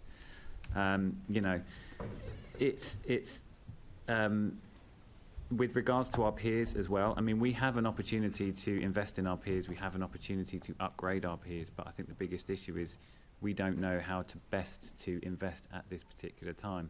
We don't know, we're certainly supporting operators through ZEVI funding bids, for example. We're very much part of the process to encourage electrification on the river. But the big question is, if we had funding to upgrade our pier, where would we spend it? Where would we focus on? Because there's no single operator coming forward at the moment that has a specific demand that would require a specific investment on a specific pier. But I think where we can lead the way is through the Woolwich Ferry, for example, and what we've done down there. And I think Danny is able to give a few words there. I was only going to mention, I think leadership's really, really important for TfL in this space, where we operate a service, where we operate our piers, and I think we do have a programme to, certainly on the piers, to reduce our own emission impact, and certainly that will factor into our investment programme over the next 10 years. Woolwich Ferry, absolutely. If it's a distant memory for those of us who used to travel on that, to see the smoke as you entered onto the ferries. It's a very, very different environment these days, and not quite so noisy either. And I do think, any investment the TfL makes will be trying to set that standard, and also share learnings that and any challenges that we've faced with new technologies, because there's been one or two on the Woolwich Ferry, with other operators, and do what we can to encourage. But we really are in listening and engaging. Come speak to us, and we will factor that into future design. I well remember the Woolwich Ferry from the 80s. So, and the same question to you, Sean and Chris. I think what we've got to be careful here is that operators are not engine manufacturers. And when you look at the likes of the large global engine manufacturers who sell us the product for us to go to work in. What the question should be put to them, what are you doing? Because I was at a trade show only yesterday in Southampton, and the likes of Volvo and Scania and others have still got huge diesel burning engines for sale, and the electric bits around the corner. And they're not providing us with what we want. We're asking for it and we're not getting it. And I really believe, I endorse what's been said earlier, we are at a VHS Betamax moment with renewable energies and fuels. And it depends how much of a gambler you are. Do you put it all on black or all on red? You know, that's where it is. I think we operators, we particularly as a group, are looking very seriously at electricity. We're looking at using the power of the tide to produce electricity. Because the Thames is a large, wide open space, it has good wind generating potential, and we can harness solar as well. So there is an opportunity to create very environmentally friendly generating units on piers or using the piers themselves to house large batteries which then can store the energy and distribute it either ashore or to the water. But we're a long way off. And if there's any assistance that can be offered from the GLA or indeed TfL to achieve this, then this is one of the most important things that we should put high on the agenda of any forums or any other meetings, is to decarbonise the river, and we need to do it quickly. Sean? I'd like to sort of recognise the likes of CMDC and ZEBI funding that has been mentioned, that is central government initiatives that are progressing this. And as Chris said, it's slow, and it's not going to it's going to be challenged to keep up with other forms of transport. But these are the sort of support initiatives that we need to move forward, and you know, they are assisting in that progression towards net zero, and it can be done, but it's an example of where communication, collaboration, and vision is coming together to, and they won't all succeed. There'll be some failures, there'll be some challenges. You know, supply chains are a real issue. You know, I've got 3 boats under build, and the first boat is now 9 months late because the batteries were 6 months late, and you know, and they were coming from America. So you know, and there'll be many businesses that couldn't, especially after COVID, that couldn't sustain that financial pressure in such a delay, and then we've got to think about our shipbuilders and that supply chain, and you know, how they survive such a hit like that with a workforce. You know, but we are building in the UK. We are providing 150 jobs down on the Isle of Wight, and so you know, there is beginning to be a cohesive plan that can deliver this, but there's got to be a lot of collaboration to achieve it, and as Chris said, we're at the mercy of our suppliers. Thank you.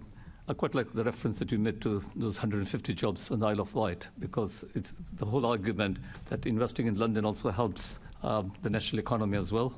But I don't digress too much. And that can potentially be achieved on the Thames as well. We could actually have a shipyard that is actually building on the Thames as well. It's going to take a long while to train local people with the skills that's required, but there absolutely is the capability of that. Our own dry docking facility in the Port of Tilbury employs nearly 20 people down there on that site, and they've got an average of 2 boats out at any one time.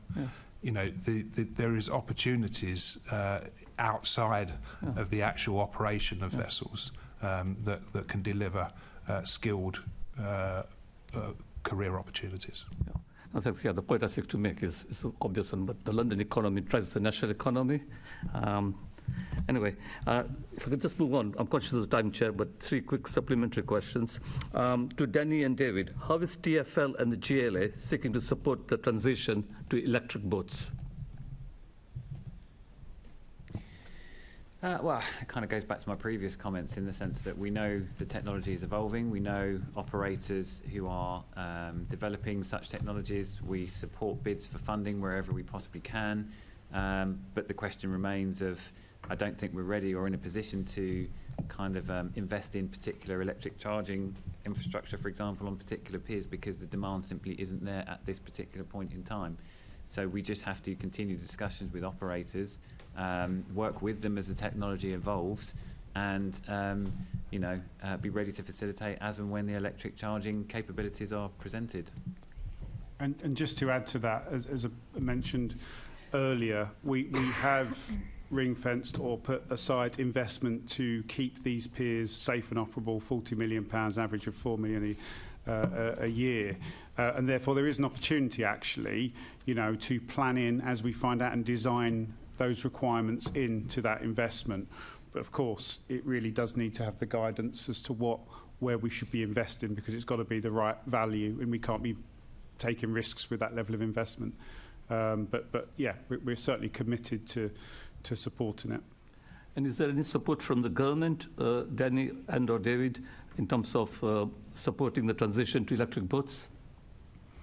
In terms of supporting into the transition, I think from the government. Well, yeah, in terms of any investment from the government, from any of the operators that are seeking to support the transition of their vessels or for new services, we've supported in writing. We've helped those submissions in that case. So I suppose that's the sort of extent of our support with government. But the industry itself, as you've heard, are the bigger drivers as to what the next steps will be. For the industry. David, have you got anything to add? No, I think that probably covers it. Nothing further from me on that. So just to get this right, you support, there's support from TfL, but in terms of understanding how the specific government help, are there any is there any specific sort of support from the government, or is it part of your general budget? Sorry, so the money I was referring to, the investment to keep the piers safe and operable, these are funds within TfL. These aren't new applications. These are the funds that we've put within the business plan towards keeping those assets. What we're saying is that, what we don't want to do is define exactly where that money is going to be spent to the nth degree, because new technologies will come out there, new opportunities will happen, and we want to make sure we're investing that money wisely. But as David mentioned, I think we don't have that clear direction as to where to invest that. We're just trying to future-proof as much of the current investment we have. And Chair, my final question is to Sean. How are Thames Clippers seeking to transition to electric boats, and what support do you need from TfL and other government? Well, as I mentioned earlier, you touched on this earlier, but yeah, as I mentioned earlier, the supply chain is a challenge, and what products are out there to actually deliver tailpipe zero. But there, as it has been with many other of those more established forms of transport, it's one step at a time. And we are due to enter boats into service that are hybrid. The diesel engines will be running on HVO, hydrated vegetable oil, and if you look at it for a duration of operation, they will be operating 100% on battery from Tower Hamlets right the way through to the extremities of our routes to the west in Putney and back. And so that is, if it all works, that is a major step forward. But as we've heard, there are government funding initiatives, the latest one being a ZEVI funding opportunity for operators, and what that does, it requires the interface between those on the land and piers to connect to the boats and the operator, and you've got to be able to demonstrate how that's going to come to fruition.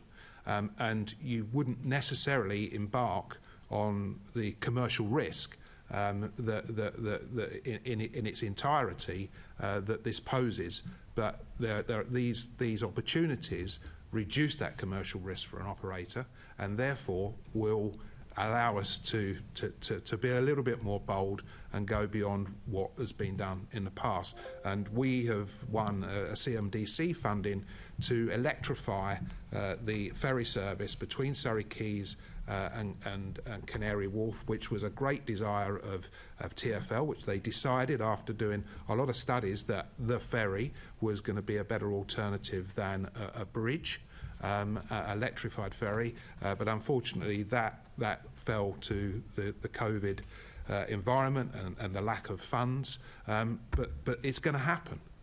It's probably not going to happen on the frequency as what it would have done in that original plan, but it's one step. We will be delivering a 7-minute headway for both cyclists and pedestrians within the next 2 years. Thank you, Chair. On a totally tailpipe zero vessel. Thank you. Thank you. Assemblymember Boff, a supplementary on this. Thanks very much, Mr. Trimmer. How are we measuring the impact of cruise liners on the Thames now that Enderby Wharf's in the past and we no longer have to worry about that? Of course, there are 2 current cruise moorings on the river at Tower Bridge and at Greenwich. Greenwich obviously is the larger vessels. We undertook a comprehensive air quality monitoring system at Greenwich with active monitors at all compass points. This was before COVID. To look at the air quality impacts of, say, cruise liner visits at Greenwich. And that work, which is available on our website, did demonstrate that there were no breaches in terms of air quality at that cruise terminal. When you say breaches of air quality, as per the standards for cruise ships? Standards as in air quality as we would find from normal environmental health. So not sort of marine standards. I can provide a copy of of that work to the committee for examination. But clearly, as is the case everywhere else, that is going to be something that cannot continue forever, and we are looking then at again electrification of that particular cruise berth. There are some issues because it's a float, and therefore how we actually get the power out to those cruise liners is something that we're looking at. Oh, so it is Enderby Wharf all No, because that's all we talked about at the time. Yes, I remember that well. And this is actually, of course, is near Greenwich Pier where the cruise terminal is served from. Yeah. But it's in a float. It's basically a mooring that we've got there, and we're looking now at how we can obviously provide for that mooring when the vessels are stopped, because they're just running auxiliary engines at the moment. So those figures that you're doing, those comparisons that you're doing and being assured that they're within legal limits, yes. That's the legal limits. But what about the World Health Organization limits? As I say, to be fair, I'm afraid I can't answer that. I will provide a copy of the report. I can't. Thank you very much. I'm afraid that's something that's out of my remit. I would appreciate that. Thank you very much indeed. Thank you, Chair. Thank you. Members, we are now over time, so I'd be grateful if members could be efficient in their questioning and if guests could be succinct in their answers. And we are going to do some questions on integration and accessibility in writing rather than verbally. But with that said, Assemblymember Berry.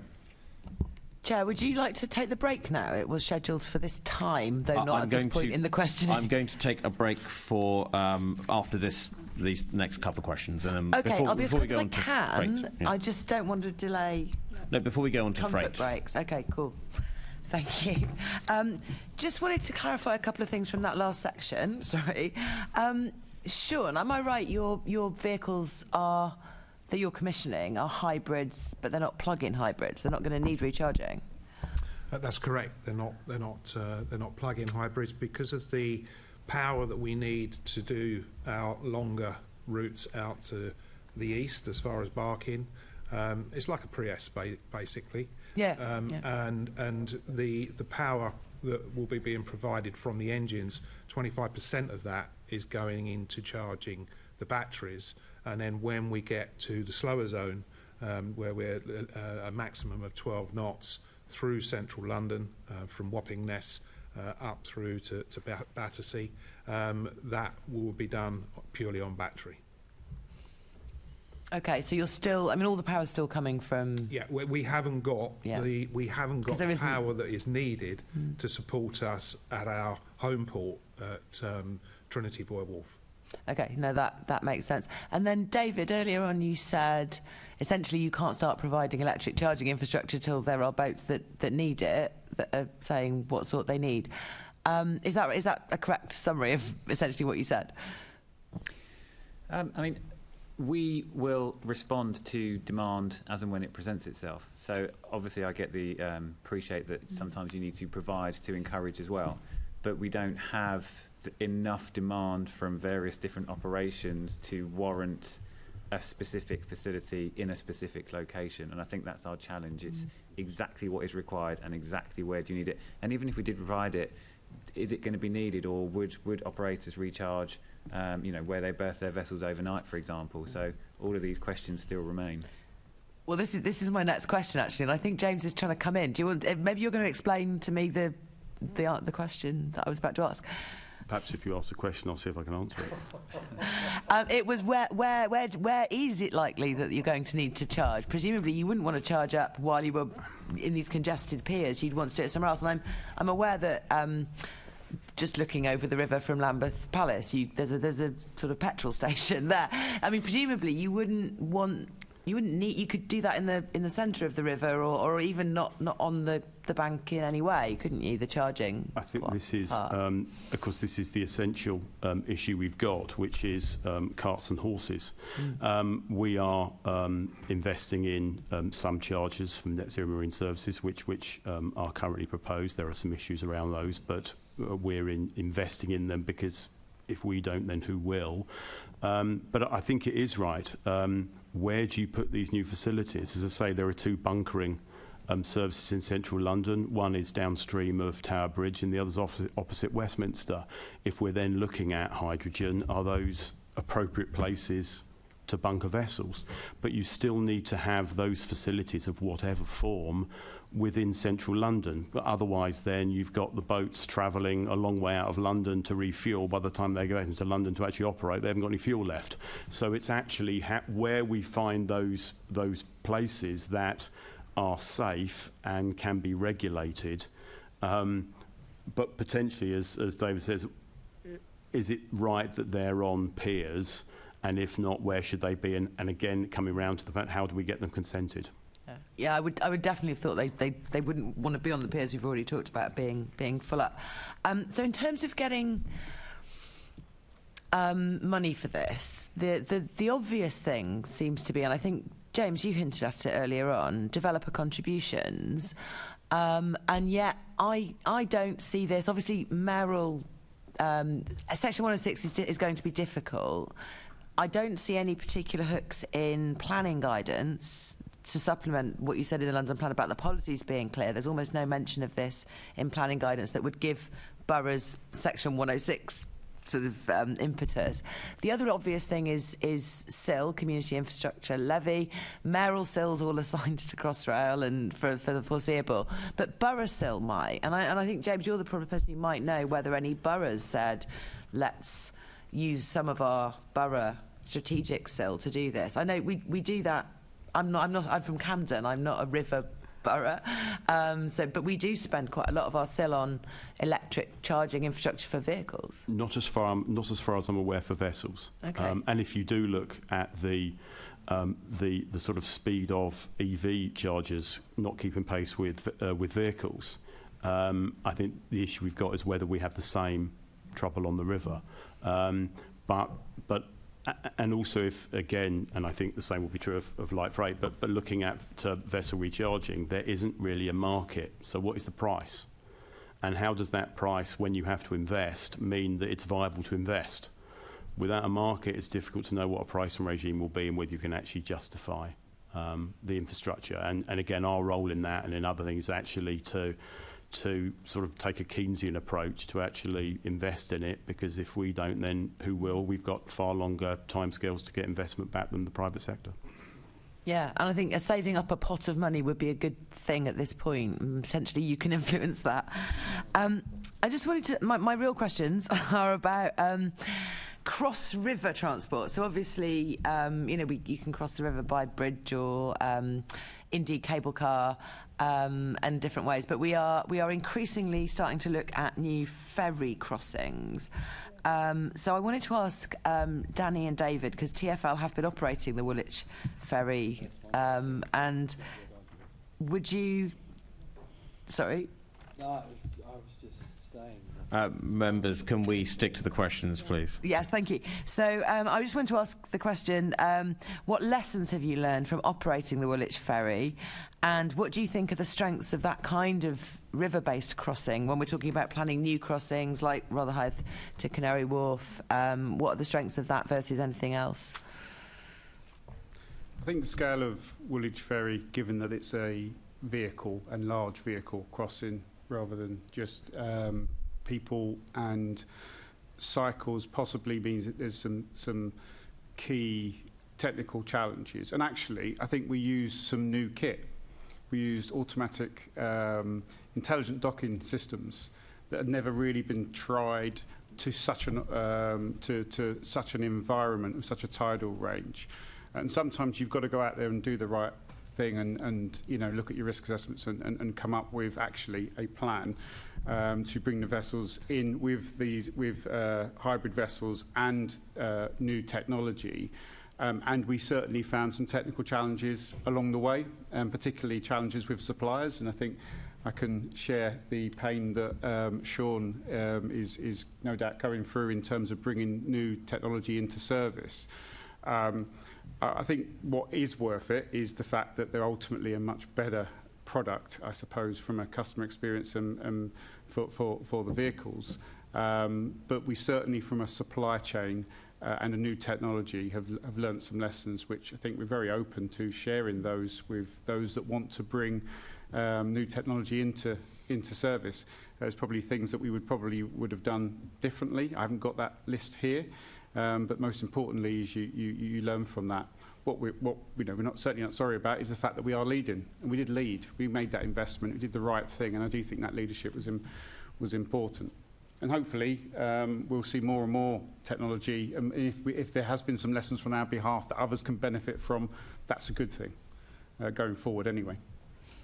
Okay, great. And you are involved in the planning for new services, is that correct? The two of you that are for crossing the river. So currently, TfL has no funding for any new ferry crossing services. So there isn't any funding available. We're really supportive of the strategy where the demand is there to support that. There is no funding available. If there are ways of commercially funding this through private or other means, we would certainly want to be involved or supportive. The PLA, I think we mentioned it earlier, actually are doing some work with some specialist consultants to look at options. We are sort of supporting that work with information, but there is no funding or no dedicated funding at this point towards pedestrian and cycling ferry services. So I'm really interested in our briefing. We've got a summary of the journeys on different modes, and it's really interesting to me that the cable car, which we're very familiar with now because it lives outside City Hall, is carrying as many people, well, about half as many people each year as all the river buses put together. Sorry, it's a very efficient way of getting quite a few people across the river, and I'm wondering, Your river services people, you've got that hammer. Is it ever the case where you go, look, we could do this, but it's quite complicated. In fact, you'd be better off with something like the cable car or a bridge or something like that in terms of capacity and doing the thing you're tasking us with doing, getting people across the river? I think the reality with the cable car, because it just happens to be one that I also look after, is I think it's probably about 25%, I think, of River Bus, if that possibly at the moment. But I wasn't reading out figures. I was going by eye off a chart. So I might have been. But it's certainly business it's ever been, and it's predominantly leisure actually. It has moved. There's a lot of people. I came here using the cable car, so I suppose that's transport. However, the vast majority of people using the service is leisure. It's so unique, and therefore that's its pull. I don't think there's another equivalent that I can think of. Interestingly, there was about 3 or 4 options for a river crossing here, and this was the one that was chosen. And I'm quite pleased it was. But I'll leave that debate for other people to have as to whether that was the right thing or not. But yes, I don't think there is anything else that I can think of that's innovative that has been discussed recently in TfL. Excellent, thank you very much. And then again, to do with the options that you might have for if you need to get people across the river, how does the existence of tall vessels on the river limit the options for getting people across by walking and cycling by bridge, because it increases the cost of producing something at a certain height? And how does that influence the resort to ferry ideas? I think it's extremely challenging, and I'm looking across to Jim only because I know just some of the correspondence from Canary Wharf Crossing Bridge and the logistical challenges of putting any fixed crossing over in terms of accommodating. And interestingly, that the cable car's as high as it is now, as high as it is in design, because to allow for the tallest ships, sailing ships, to go past. And if you think about a footbridge or any sort of bridge for cycling, what that challenge that would bring. So I think there is real challenges in terms of a fixed bridge. And TfL got no plans at this point for a fixed bridge for walking and cycling, and no funding for any at this point. Okay, well that's definitely over to you, James. What's the minimum clearance that's required? Is it very high? Depends where it is. At Rotherhithe to Canary Wharf, for example? I know, of course, an amount of work was done on this, and of course it ended up being an opener. Again, I'll have to come back to you on that, if I may, because clearly at that point you're looking at vessels would be mostly going to the pool and upstream, again cruise ships upstream of Tower, which again is a limiting height. So, but I'll come back to you in terms of what the air draft was at Rotherhithe. That's great, thank you. And then sort of other things you might come back to us about would be, it would be great if you knew what vehicles that are tall are, because I can look at, for example, the bridge lift times forecast at Tower Bridge, and that tells me what's lifting at Tower Bridge, and some of it is pleasure craft. I think Chris earlier on mentioned the Dixie Queen. We used to live by there, and we used to see that going up and down quite a lot. Tall sailing ships. These don't seem to be like key parts of the economy, and I think the Dixie Queen's funnels could be lowered. So, is there really the economic case for maintaining this height limit still? Well, I think it's something that we were looking at, and that the proposals were arrived at that were acceptable. But yes, in our view, there is a public right of navigation to proceed, and that is something that we are statutorily charged to maintain. So that's our position. If we can work with promoters in order to arrive at solutions that work best for all, then that's what we'll try and achieve. Can I just say? And sorry, just to clarify from James, can you get us that data of the nature and names of the taller vessels that are actually using the Thames? You're looking at the Rotherhithe area.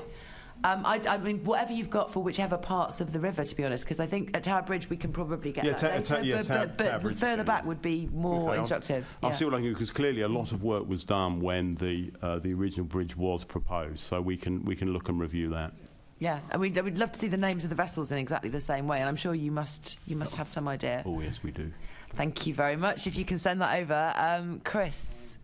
Yeah, I would just like to add, don't be deceived by the Tower Bridge data, because you've got 2 significant marinas above Rotherhithe, one being at Limehouse and the other one being at St Catherine's Dock. Yeah. And they won't figure there. Yes, and I know there are a lot of sailing ships at St Catherine's quite often. You can see them, yeah. Okay, I think that's all my questions. Thank you. I have two SUPs on the table for Assemblymember Desai and Assemblymember Prince. Can I ask that you keep them very brief, please, because we are now significantly over time. Will do, shall be very brief. So we've already had an extensive discussion about peers earlier in the morning. But I want to ask you about two specific situations. So Danny and or David, TfL previously looked into DLR extension from Beckton to Dagenham Dock. Is this still on TfL's agenda? And would it support new piers as part of the route? So this is along the river from Beckton to Dagenham Dock. If I can ask that we take that back, just to make sure I can give you the most accurate information on that. Yeah, it was certainly on the agenda, I know, many years ago, and it's something that certainly I would be campaigning for, representing the area. And my second and last final question is again to you, Danny and or David. TfL have plans for a DLR from Beckton to Thamesmead, and I think recently money was those plans have been firmed up, as I understand. So linked to that, the boroughs have given plans for piers at Beckton Riverside and Thamesmead Town Centre. What discussions are you having about those two piers in particular? If I can apologise again and say we will take that back. I just want to make sure I give you the correct information, not information that I believe is indeed the case. So we will come back with that. Apologies accepted. Thank you, Chair. Assemblymember Prince. Thank you. Firstly, just picking up on Assemblymember Berry's questions about getting across the river. We've talked about the cable car. I assume that runs at a loss, doesn't it? What, the cable car? Yeah. No, it makes an operating profit. That's after it's sponsored. No, the actual at the moment, the actual income, the fare income, is generated a profit for the cable car. So, as it makes a profit, then are TfL looking at other locations where we could do other cable cars and make more profit? Sorry, Assemblymember Prince, does this relate to river services? Yes, I know, but it's crossing the river. But we're talking about services on the river, Assemblymember Prince. Right. And if we had time, I'd be a bit more. Okay. I'd give you a bit more leeway. I can say I'm not aware of any. Oh, okay, thank you. And then, as an infrequent user of the Woolwich Ferry, usually because when I try to use it, it's not working. Can you tell me when we will get a grip of it and when we will actually be offering a regular and reliable service, two-boat service, on the ferry, please? It has been quite a challenge. There is major dry dock works that's planned for this summer. It's about a 4-week closure in around July. By the time the vessels come back, I believe the plan is to be operating a two-boat service back regularly, and also beginning back a weekend service on a permanent basis by the end of the calendar year. Currently, we do operate weekend service on a bespoke basis, supporting Silvertown with transport was one of those arrangements. But that will be subject to making sure we've got sufficient resources, staffing resources available. But that is the plan. That's the plan we're working towards. I've just got one more question. I'm going to wind two up into one. I'd like to know what a bespoke service actually means, but also everybody welcomed you taking over the service because there was lots of industrial action, lots of problems with staff and what have you. But that has not been fully resolved either, has it? Or can we now say that all those issues are dealt with? I don't think I can tell you that they have all been resolved. I know the amount of effort that all sides are making to try and resolve those issues. And that's all I can give you information. I can't give you any more surety than that at this point. And your other point about the bespoke service, I suppose what I meant was it's running a weekend service where there's been an immediate demand need, as opposed to a continuous weekend service. So if there's a disruption to any or a closure of any of the local tunnels, the efforts are being made to make sure we can get the service up and running for the weekend. But the aim is absolutely to get back to a weekend service and to get back to a two-boat service and to reduce the disruption that unfortunately our customers have seen. And do we have a time scale for that? For the two-boat service, our aim is to in early autumn to be back into the two-boat service, and for to have a weekend service, we are hoping to have that up and running before the end of this calendar year. but it will depend on having the resourcing. But we have got a plan in place for that. But that has caused us some challenges. Thank you. Thank you, Chair. Thank you, everyone. I'll propose a 5-minute comfort break before we move on to freight. If we could be back here 12:13.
now quorate, so I'm going to get cracking on the second part of the meeting.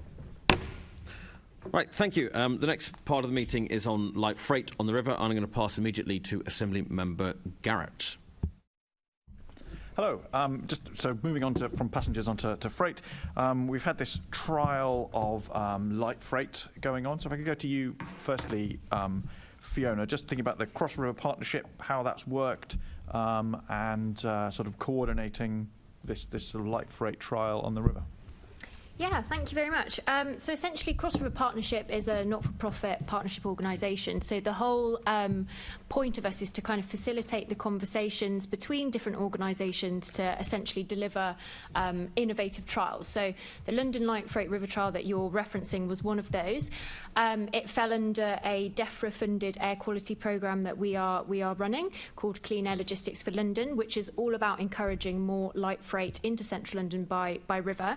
So essentially, how we kind of developed the trial was by speaking to multiple different organisations who had kind of, you know, a desire to get involved, but maybe didn't know how best to do that. And then we were able to facilitate those conversations. Obviously, we're able to talk to Sean and Thames Clippers about putting them in contact with the businesses that had highlighted they were interested in moving freight via river. And then from there, we could bring in sort of the Port of London Authority and TfL to make sure that all of the licences, permissions, etc. required to carry out a trial were completed and sort of provided.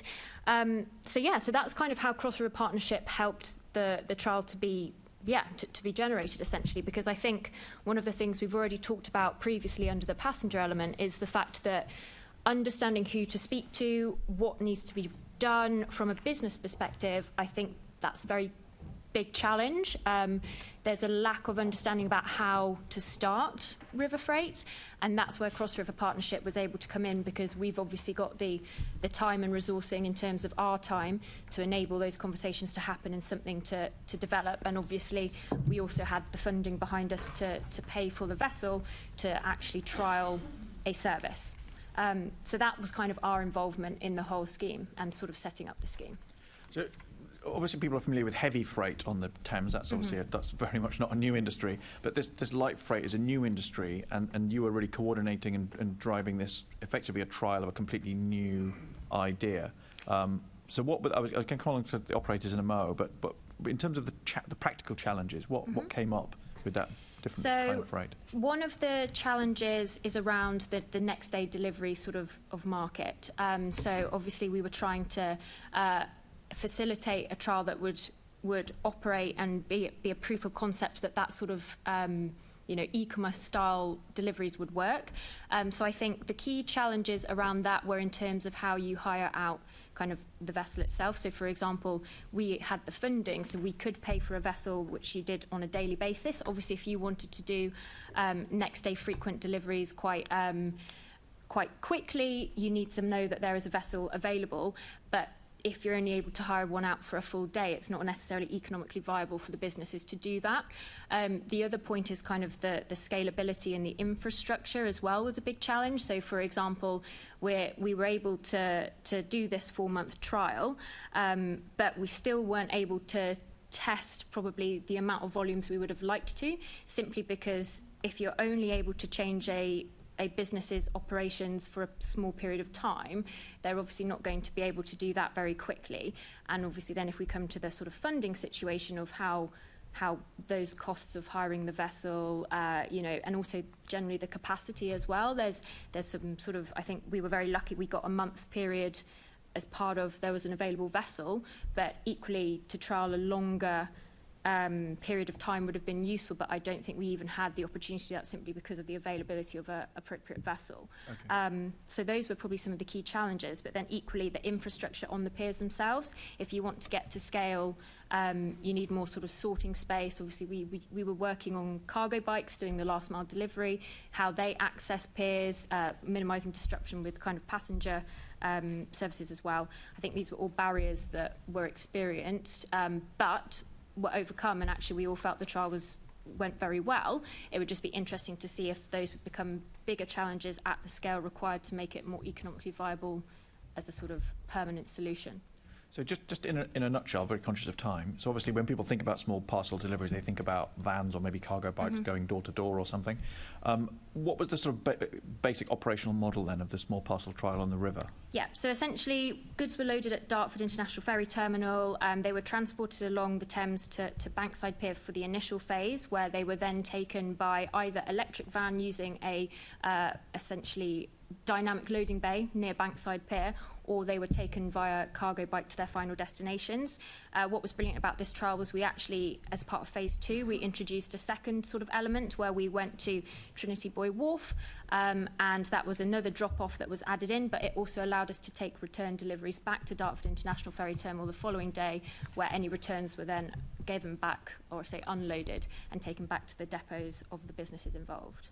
Okay, thanks Fiona. Just turning to TfL, what's your role in that sort of light freight trial? What was your part of that? Well, use my buzzword, facilitate really.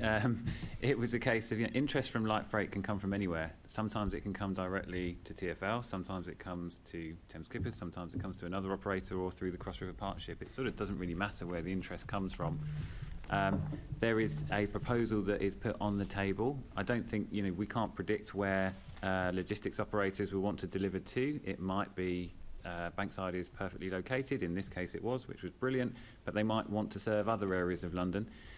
So, in the case of the trial that Fiona is referring to, Bankside Pier was in a good location for the operators, and so we put huge amounts of effort into ensuring that we could accommodate it there. But we need to be mindful of doing that properly. So we need all the relevant permissions from landowners, such as the Port of London Authority or others. We have to create a licence to ensure we're doing it properly, and that takes time. We can try and condense that as much as we can, but that does take a little bit of time. But if we can make it work as well, then absolutely we want to support it and we want to accommodate it. A big point is we do need to be mindful of passenger operators that do operate from the pier. We can't do it if it clashes, so doing it at 4 o'clock in the afternoon on a busy summer's day might be quite difficult. But where opportunities can be done early in the morning creates a real opportunity, and this was a case in point. If I could just to add that we do have a freight strategy team within TfL that are heavily involved in terms of supporting and also giving that sort of direction. But certainly in David's team, facilitating and making it happen. There's all sorts of weird and wonderful things like liability insurance and stuff like that, which I think we've worked through. I think we've learnt a few lessons from, and probably now have much more of a blueprint how we can support longer term options for well, that's interesting. I was just going to say my final question to you actually was what sort of revenue potential do you see for this as a business model operating, in terms of TfL's peers? Yeah, I mean, it's a tricky one during the concept stage because you don't want to price people out of trying things. Yep. So clearly at the moment we're not using it as an opportunity to make huge amounts of money, but it's all about scalability. If it can be scaled up, if it can be done in a sustainable way, we will charge a fee to use our pier, and it could benefit everyone. We just need to help grow it in the first instance. But the real value is getting deliveries off, London's streets as much as we can, and that's the real focus of value. And we can put a price to that because we do that on other investments that we make. So that's our primary focus. Absolutely, yeah. Particularly, I mean, it delivers a sort of a big lump of parcels right into the middle of the city without having to bring them in from road from, somewhere outside. Just I could quickly ask Sean and Chris, as fellow operators on the river, what do you make of that, either as a business opportunity or as a competitor for space on the piers? How does this plan look to you? I think with scalability, there is absolutely a business case there, and a commercial return, but it has got to come with scalability. And we must remember that in the early days, Thames Clippers was given support. It was sort of seed corn funding, I guess, to allow it to come to the success that it has. And I think the same thing needs to happen here in some way or another with light freight. Now, whether that's in the provision of infrastructure and a free period of use, or another form of structure in that way. But just operating the vessels and moving them from A to B is commercially viable and with volume. And I think it's really good that the trials that have been carried out demonstrate that. We have been working for some years now on identifying what the potential could be, and we could be delivering a third of the light freight into the City of London by water. Imagine how much that is going to take off the river. And we can only do it, and I come back to it again, with collaborative approach and access and infrastructure. And we've missed a massive opportunity. Chris alluded to it earlier on. The Thames Tideway Tunnel has been a total success in the way that they have used the river for all its materials. Waste out, goods in. So it demonstrates it can work. Why are we not using those pieces of infrastructure that will remain as part of this this program and this plan? Yeah, thinking. I apologise. My colleague, I think, wants to ask about the future. I should have been clearer in my question. It's entirely my fault. Just thinking particularly about the trial, which I think you have answered, but Chris, just thinking about the trial and your experience of how that worked. We've been involved in 2 trials, one for the DHL service from our pier at Putney down to central London, and for SEVA working for St Thomas's Hospital up to and Guy's Hospital, both 100% successful. The issues that we discovered, though, is double or sometimes treble handling of the parcels, because the terminals, again, going back to the infrastructure issues, the terminals aren't necessarily based right alongside the river, so therefore there's a handling issue there to the Dartford and then on the boat. And so that needs ironing out, and we need to really focus on that, albeit that some of the Amazon sites are really quite close to the river now. Automation and crewing on board boats. We have regulation at the moment that insists that we have 2 crew on board. Well, I think the technology exists today that we don't need to do that. I think we can be slicker with that. That's important. And my final point, I think, on it is I get the use of piers for the trials. I think that works-ish, but they were never designed for light freight. They're designed for passengers. And I'd like to encourage more research into the use of slipways and other bits of infrastructure where we can just simply have roll-on and roll-off alongside a highway away from members of the public. I think that's essential. Thank you. Yeah, all roads lead back to piers, don't they, really, as it were, or riverways? Sorry. Yeah, a slipway, basically, like we have at Putney or in other places up down the river. Thank you very much. Thank you, Chair. Thank you. Assembly Member Mwema, I'm going to hand over to you for the last section of question. Actually, before then, I'm going to bring in Assembly Member Boff, who's got a very brief supplementary, and then we'll go to you, Assembly Member Mwema. Yes, this would have been more well ordered, but we've had so many questions we've had to drop it through. Mr. Collins, so this morning I came in on the Clipper, and once again the the message board wasn't really working. It seems to be quite consistent, that failure. Is there any way that are your boats geolocated? Have you got data that you can share that people can then use to know where those boats are? Incidentally, I'm a big fan. Don't take this as a terrible criticism, but it can be annoying to regular commuters to not really understand where the boat is.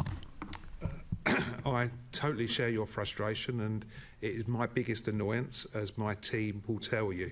And it is all due to the broader communication.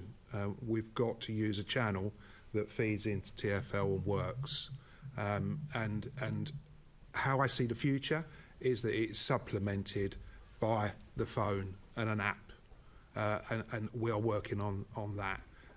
There could be bigger screens on piers that give people more information from the boarding point when the piers are not manned. And again, I got a boat here this morning, and using the service on a regular basis from the suburban piers where there are no staff. If a boat is running late, or if a boat is not running at all, it's been cancelled, which is very rarely.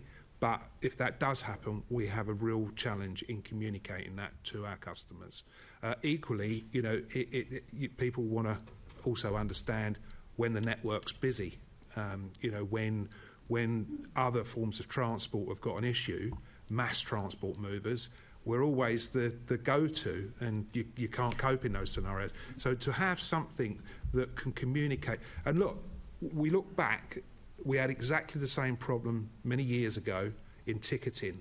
The Jubilee liner go down, and the biggest issue for people getting on the boat was surrendering their fare. And you know, the introduction of contactless on Oyster and contactless on the piers was one of the biggest contributions to the success of Riverbus today, both from a revenue protection perspective. So we just need to then go that next step forward. But do you know where your boats are? Oh, absolutely. I mean, and saying they're on the river, it's not what I meant. So you know where the boats are. Is that not data you can share? Absolutely. I mean, because I can go on here and tell you where all the buses are. Yeah. I use that whenever I use a bus to know when the next one is. I'd love to have the same same piece of information with regard to the boats, because at least then you can take a decision, and I can stand at that pier and stop deciding whether or not I go to Barking Riverside Station or get the pier in.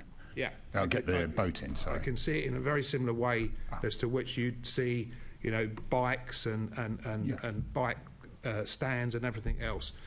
Absolutely. We've just got to expand that technology out in a usable fashion. I can even see our hybrid boat on trials in the Solent. But just to say, and I'm sorry, I kept you quite long, and I do apologise, but for example, what really made information on TfL work was sharing their data. So I use Citymap because I think TfL's website's a bit rubbish, actually, compared to... Go app is great.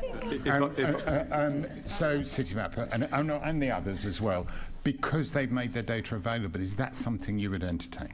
Yes, absolutely. Marine Traffic is a very good app for those who like ships. Ooh. Thank you. Marine Traffic. I geek out on that all the time.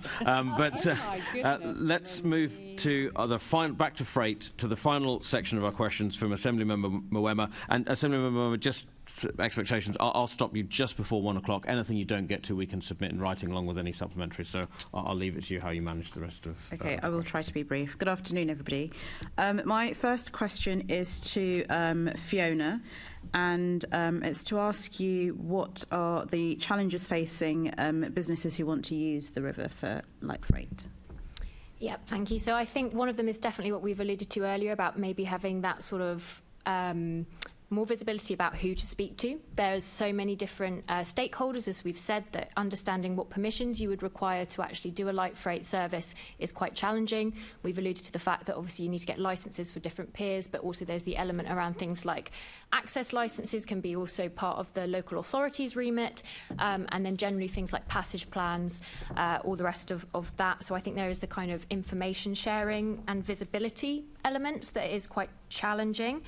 I think probably another element is around, again, the infrastructure, but also how the river can feed into the wider logistics operations. I think it's very easy to put the river, the road, rail, all in their own little boxes, but actually we really need to think about how they all integrate. So, for example, encouraging local authorities to prioritise logistics space near piers or near areas where we know that there could be a really big opportunity for light freight on the river is another really key element. We've kind of talked about the double handling element, but if there was more infrastructure to enable consolidation and organisations to do that close to the river, I think that would really encourage more businesses to consider it as an operation.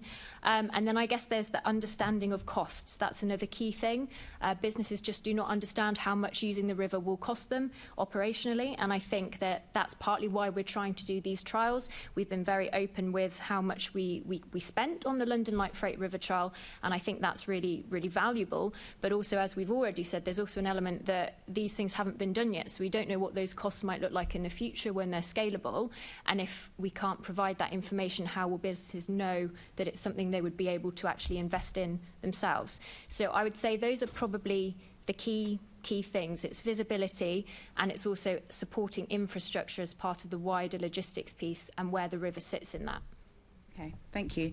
And so a couple of guests have touched on scalability, and I would be interested to come back to Sean and Chris in particular to just expand on the points that you made about the commercial viability with volume, and just for mine and I think others understanding about what you said was a missed opportunity with the Thames Tideway, for example, and then to come back to you, Fiona, to just outline the capacity to scale up. So if we maybe start that way. Perhaps have to start with Chris and then Sean and then Fiona. So as Tideway proved, and when we've done jobs like Blackfriars Bridge, for example, all of the materials for Blackfriars Bridge was brought in and out by boat at night. No one knew it was happening, and all of a sudden they had a lovely new station over the top of the river. Fabulous. And the same will happen with Tideway. That's why you need the scale to make it work. We had guys working there 24 hours a day, 7 days a week. You need the consolidation centres, you need the moorings, you need the load out, the unload in facilities, and that all takes investment. Just carrying 2-3 parcels up the river is never going to be cost effective for lots of reasons. So the scale is very important. It's a good example actually when Canary Wharf was built. Tower Hamlets, I think it was, imposed restrictions on freight coming in for the building of Canary Wharf, and it had to come in by river. I think it was 106 actually that was used for that. And that's where I guess the GLA has this opportunity to start to insist that people use the river. If a building is being built alongside the river, a new office block, where is their load-in facility from the river? Are you insisting that they have one? Are you forcing them to do a business plan to make that work? That's where you guys could really assist, I think, from the business perspective.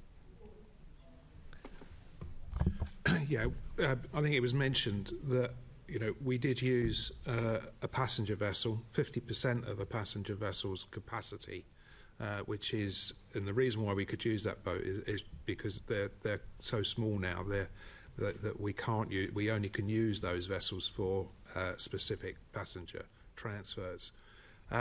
The vision would be that the vessel would be far bigger, and we done a 4-week trial for a major logistics company that demonstrated the movement of 25,000 parcels over 4 weeks. We operated a 7-day operation. 7-day-a-week operation with 1 sailing a morning.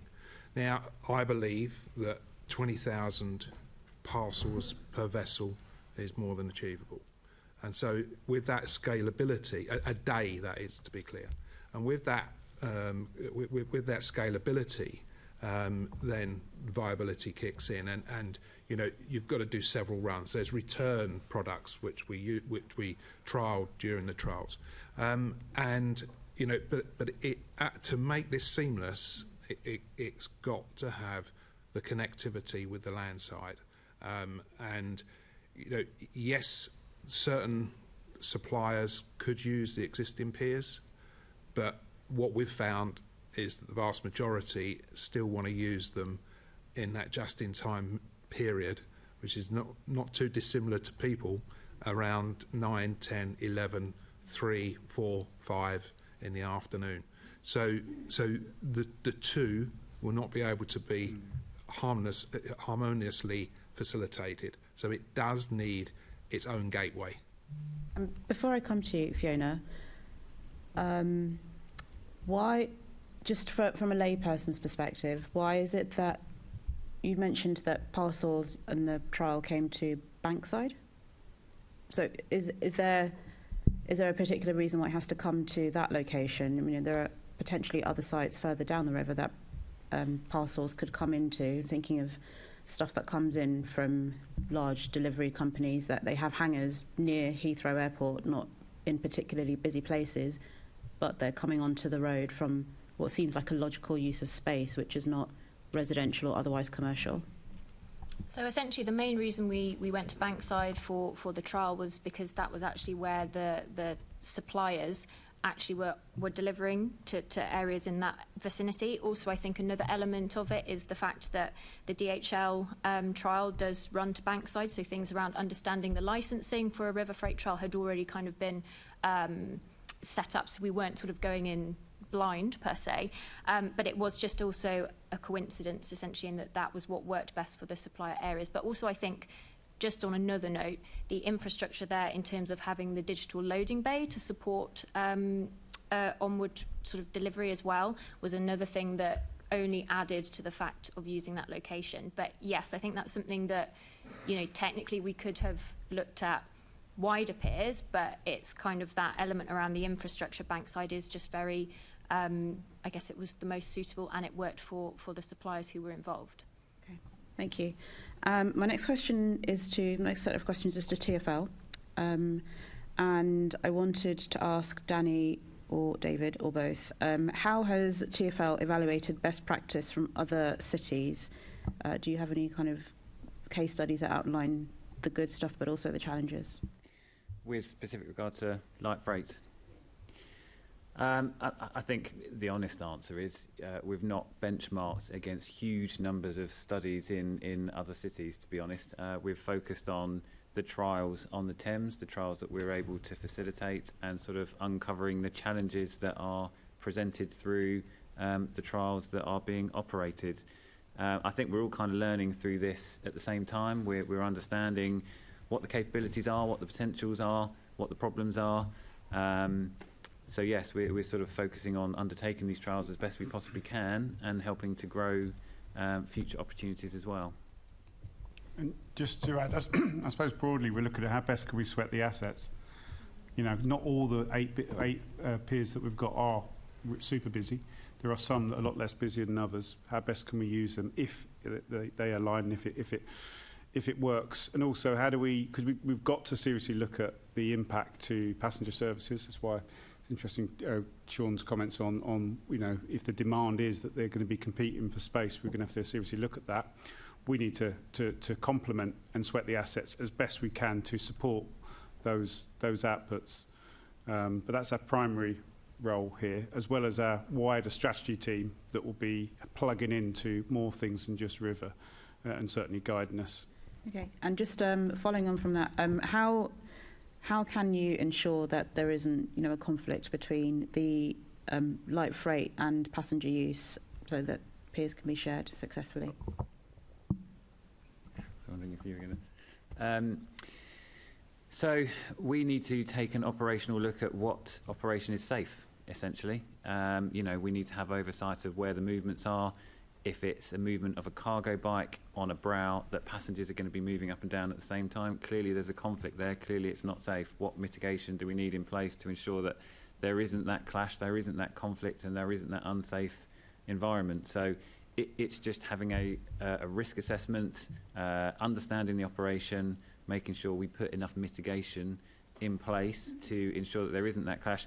But ultimately, the fallback is if we do think the two operations can't go side by side, as Sean sort of attested to, on a busy summer's day with huge volumes of passengers, then it wouldn't be right for us to be running a trial within that environment. So we do need to be careful about when we agree to do trials on our piers. But there is that huge opportunity in the morning, which is kind of what I go back to. So there is opportunity there that we can facilitate. Just to be clear, it's a real collaborative effort. I think it's a great example, actually, about how the River can sort of join. But it's a real collaborative effort because it needs the PLA, it needs, obviously, the piers to be provided, it needs the coordination of that, and it needs the operator. And I think those trials are some really good examples, but it isn't TfL working in isolation of what we think will work. It's got to be collaborative, and it's got to work in as a group. Great, thank you. Back to Fiona, if that's okay. You had a report on the London Light Freight River trial, and in it you talked about a deep dive and the challenges that came up as a result of planning and development phases.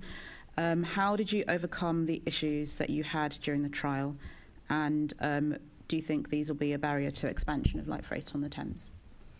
So I guess the way we overcame some of these issues, which I guess again are around that kind of visibility element, understanding the permissions and everything required, was obviously just to be speaking and being really open with all the partners that were involved, and everyone really, I think, was behind the trial. And so although yes, it was at times you know, I think, to be fair, the way we addressed all of the kind of requirements, actually it was much smoother than it has happened previously, and I think that's a testament to everyone who was involved, that there's the backing from all of the stakeholders. I think probably one of the challenges to expansion, I think again, would be that element of visibility. I think it's still really difficult for people to understand where to start.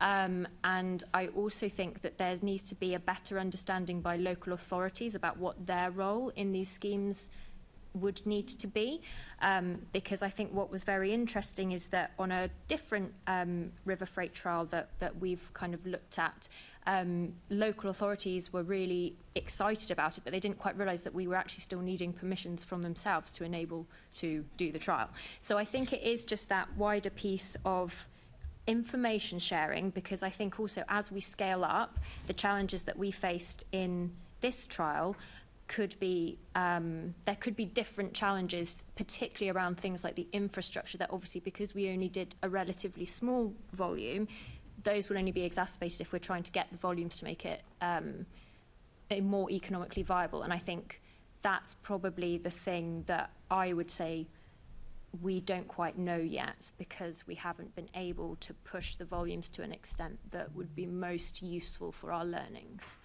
if that helps. That does. It does very much so. Just on the report then, I don't know how to say this name, Larico, UK and Ireland also identified a lack of understanding around the purpose and benefits of the trial from some operational staff on suppliers' side, and which impacted staff trial buy-in. And I guess you could probably extend that to local authorities who may not realise they need to have policies for rivers as well in their planning. But can you better explain how could you maybe in future better explain the benefits to suppliers and also local authorities? Yeah, so I think if we're looking at the suppliers, it's what we can actually quantify. It's highlighting how the efficiencies for using the river implicate their kind of overall business objectives. I think also there's the really big piece around sort of the sustainability, sort of ESG requirements. So for example, we in that trial compared the original delivery methods using vans to what we then did with the HVO fuel vessels, and the savings, as I alluded to earlier in the previous session, were really, really impactful, I think. And I think if there was a better trickle down of that information to the actual, end users, but also those involved. So, for example, just for your, I think you were referring to speedy services. So those were the people who they do construction-based goods. So it was kind of their employees who were receiving sort of the goods that didn't really get why things had to change for it to go onto the river. I think there's just that general engagement pieces to the sustainability and efficiency benefits of using the river. And again, I think that could link in with local authority knowledge, because as I said, I don't think there's enough understanding of what impact, environmentally, and if we can quantify that, hopefully it will encourage more people to take it more seriously. At the moment, I think it's just perceived as we're changing something. I don't really understand why. It's just causing me more of a headache. What is the actual benefit? That's how I felt the speedy services end users that was their perception. So do you not think that there's maybe a better or more efficient way than to rely on kind of information trickling down? What could change to make sure that people understand the role of the river in light freight? I guess if it was just included in more general kind of, development and policy, because if I knew that as a developer that there was an opportunity, or I had to consider using the river if I was building on the side of the river, that I think would be really useful if it could be built more into planning, so that then people are forced to look into it, and then they will hopefully realise the benefits it could provide. That's my very blue sky thinking on that one. Okay, thank you. And then I've got one question for Sean and Chris, and then a final question. So to both of you, the report that I've referred to said references Thames Clipper, but Thames Clipper's logistics are assessing options to increase fleet size and capacity to accommodate a standalone freight department. So can you update us on that work, Sean? And to Chris, as another operator on the river, if you have any reflections as well on what that might mean. Yeah, at the end of the day, we need a customer, and we need a facility We need the infrastructure to discharge. There are facilities down in the east where we can easily load from a row perspective, and what that means, it's rolled on and rolled off. In central London, there aren't those facilities to facilitate the scale that is required here. And I'll give you an example. One of the trials that we done, the bigger of the trials, we went through Festival Pier for that, and obviously we're then transiting a pedestrian promenade. Whereas, as alluded to for the other trials, there are dedicated, we're still transiting a pedestrian walkway, but there is infrastructure there for vans to park and for cycles to interface between the road network, cycle network and the pier. And the other important thing, and the other reason why Bankside Pier was used, is because its declivity in its link span is most suited to getting the e-cargo bikes from the pier pontoon to the land side. We struggled at Festival. They got there, and I was amazed they actually got there. They are actually quite. They're far more. It doesn't need the same declivity limitations of what a wheelchair or a disabilitated passenger needs, but it still needs a lesser gradient than the likes of London Bridge and Festival. I just think we've got to take the Victorian approach to this one and do it large. You're fiddling around, you're playing around with it. It needs terminals, it needs purpose-built vessels using up-to-date machinery and electricity and carbon neutral. These guys are big players globally, and I think that we need to encourage them to invest heavily to make this work properly. Okay. And just out of interest then on that, I know that obviously subject to the funding deal not going beyond, guaranteed to go beyond 2024, but what is the panel's view on whether you build the infrastructure and then they will come, a la Field of Dreams, or do we, the current model, kind of do it iteratively and wait for somebody who's got a business need and then build around them, and then think about whether or not that's adaptable to someone else who has a competing business? What would be the ideal solution? Can I just say that from my perspective, I think it's shameful that several London boroughs have not got access to the river either for passengers or for freight. And I think it's the duty of the borough to actually create that, and I would call it a common user berth, a strip of land, so you can take freight from it and in and out, and you can take passengers. Why would you have all that frontage, and I use Bexley as a good example, and you're not using the river as an access point into a 4-lane highway that's got nothing on it, no traffic lights, no speed humps, no cyclists? It's got to be, it's crazy. Would you mind writing in about those boroughs, just your experiences, to the committee? Yeah, absolutely. If you don't mind asking the question in writing, then I'll give you a written answer, for sure. From a business's perspective, we are ready and are investing.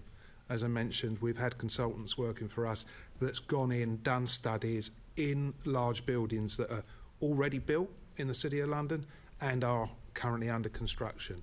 We understand what their flow is and where it's originating from. That's how we come up with the third. But the risk of investing in the plant to do that transit, to be the conveyor belt, is too high when you haven't got, as we heard in the previous session, we're struggling to get space for passenger boats. What confidence can I have in having access for freight? We are building it and we expect them to come. The facility that the trials have gone from is at Dartford. We own that site. We'll be investing in light freight. We've bought Masthouse Terrace Pier from Canal and River Trust. We'll be investing in light freight extension to that pier. Thank you. I was just wondering. That's really helpful. So my final question to all of you is, maybe in light of that question. What more needs to be done by the Mayor and TfL, what you think you can do, to ensure that light freight on the river is more viable? So start with Fiona and then kind of Panayiotou. Yep, so I think from my perspective, it's the general infrastructure, encouraging local authorities, as I said earlier, to look at the bigger picture, to enable that sort of supporting infrastructure, if we call it, like the urban logistics element, to be near piers. Obviously, also, if there's any way we can incorporate infrastructure around the piers themselves in terms of sort of storage for goods, etc., that'd be brilliant. But obviously, I'm aware that's got the challenges we've already spoken about. I also think there's the general element around the kind of operational side. As I've said already, there needs to be more transparency on how much this might sort of cost a business, and also you know, things like sort of licensing fees for different piers. Obviously, we've already heard that different piers are owned by different people. If there was sort of some kind of way of standardising that so that we knew that the process was relatively similar for each, that would probably help. I don't know how we go about that or if it's even a thing, but I know, for example, some piers are privately owned. If you wanted to go and use a privately owned pier, how does that differ to going to, let's say, a TfL pier? Those sort of information is something that I think is still to be decided, / we haven't necessarily got an answer to that yet. And then I think it's all about the general kind of testing in itself. I think there's a real opportunity to actually, you know, as we said, we want to scale up if we can actually test the large volumes that would be required. But also things like, you know, the variation in scheduled delivery times. Is there potential to operate at night? Looking into things like that. And also, you know, the different types of goods. I still think there's a real opportunity to explore things like perishable goods, not just kind of light freight in terms of packaging and sort of letters. You know, we've got the relocation of the markets with City of London. There's a real opportunity potentially there for transporting, you know, sort of food and beverage or things like that. So I think there's still a little bit of trialling that could be supported to help us understand how the overall freight environment could work on the river. I think one of the biggest challenges is connecting up the dots and minimalising the subsequential handling. And the Thames Estuary Growth Board are doing a lot with the free ports alongside the PLA in the estuary. So therefore you have these sites very close to the river. It's a no-brainer. And then we come into central London, and arguably that's under another jurisdiction that can significantly be influenced by the Mayor. So I come back to my quest again for a commissioner for the river. Something told me that was going to come at the end of Sean's answer. I do think continuing to be collaborative as we have been, and I suppose some of these trials have been tactical. They have produced some blueprints in terms of, you know, making sure people, operators are fully aware of what they're getting into, what we need from them, as well as supporting them. So continue being collaborative, but on the tactical side, and also on the strategy side, I think we just have that same level of collaborative joint approach onto the art of the possible. We do have a freight strategy team who not necessarily represent, well, we are representing here at TfL, but I think we just need that same level of continuous engagement and making sure that, you know, it's aligned with policies and we maximise the opportunity. So I think it's more of the same and keeping that engagement up. Yeah, I mean, it's just an acknowledgement. There's so much more on the river than what TfL actually own and is responsible for. So clearly this is not just a TfL thing. It's a multi-party issue. And something that, it's already been said, but something that we all need to collaborate on and do our bit. And the piers that just TfL own clearly are orientated towards passenger services at the moment. You know, that's their primary purpose, and that's what we will continue to use them for. But, you know, as others have said, where there's gaps in between piers that is underutilised, how can that space be used? So it's a big, broad issue. That we recognise is not just TfL, it's multi-agency, and obviously we're continuing to cooperate as best we can on it. Just out of interest, is there hypothetically something more that TfL could do to deal with the problem that Chris raised which is some boroughs may not provide access to the river as part of a freight strategy or kind of accessibility strategy to at least standardise access? We can certainly take that away. I don't know what dialogue TfL have had with boroughs about access to river and under what sort of remit that we have requested that. But we can take that away and ask, particularly our freight strategy team. Okay, thank you. I'll take Sean and then come back to James and Chris, if that's okay. I'd like to remind Annie, we've got a perfect test case where TfL did and it failed. The old Blackfriars Pier, which was new in 2000, had to be removed to allow access for Tideway Tunnel. A lovely new pier, 3 times the size, was built on the downstream side of Blackfriars Railway Bridge. That still remains Blackfriars Pier. A nice new piece of infrastructure. That old piece of infrastructure, which is by no means old or past its sell-by date, was able to be refurbished and reinstated at a site that we identified at New Providence Wharf as an ideal location. There was a lot of car use in that area because of a hotel and the surrounding roads very congested. It would have also linked up to cycle and walking highways into Canary Wharf. Tower Hamlets rejected the planning for that. All right. Thank you. Thank you, Sean. James and Chris, please. I think it will happen anyway.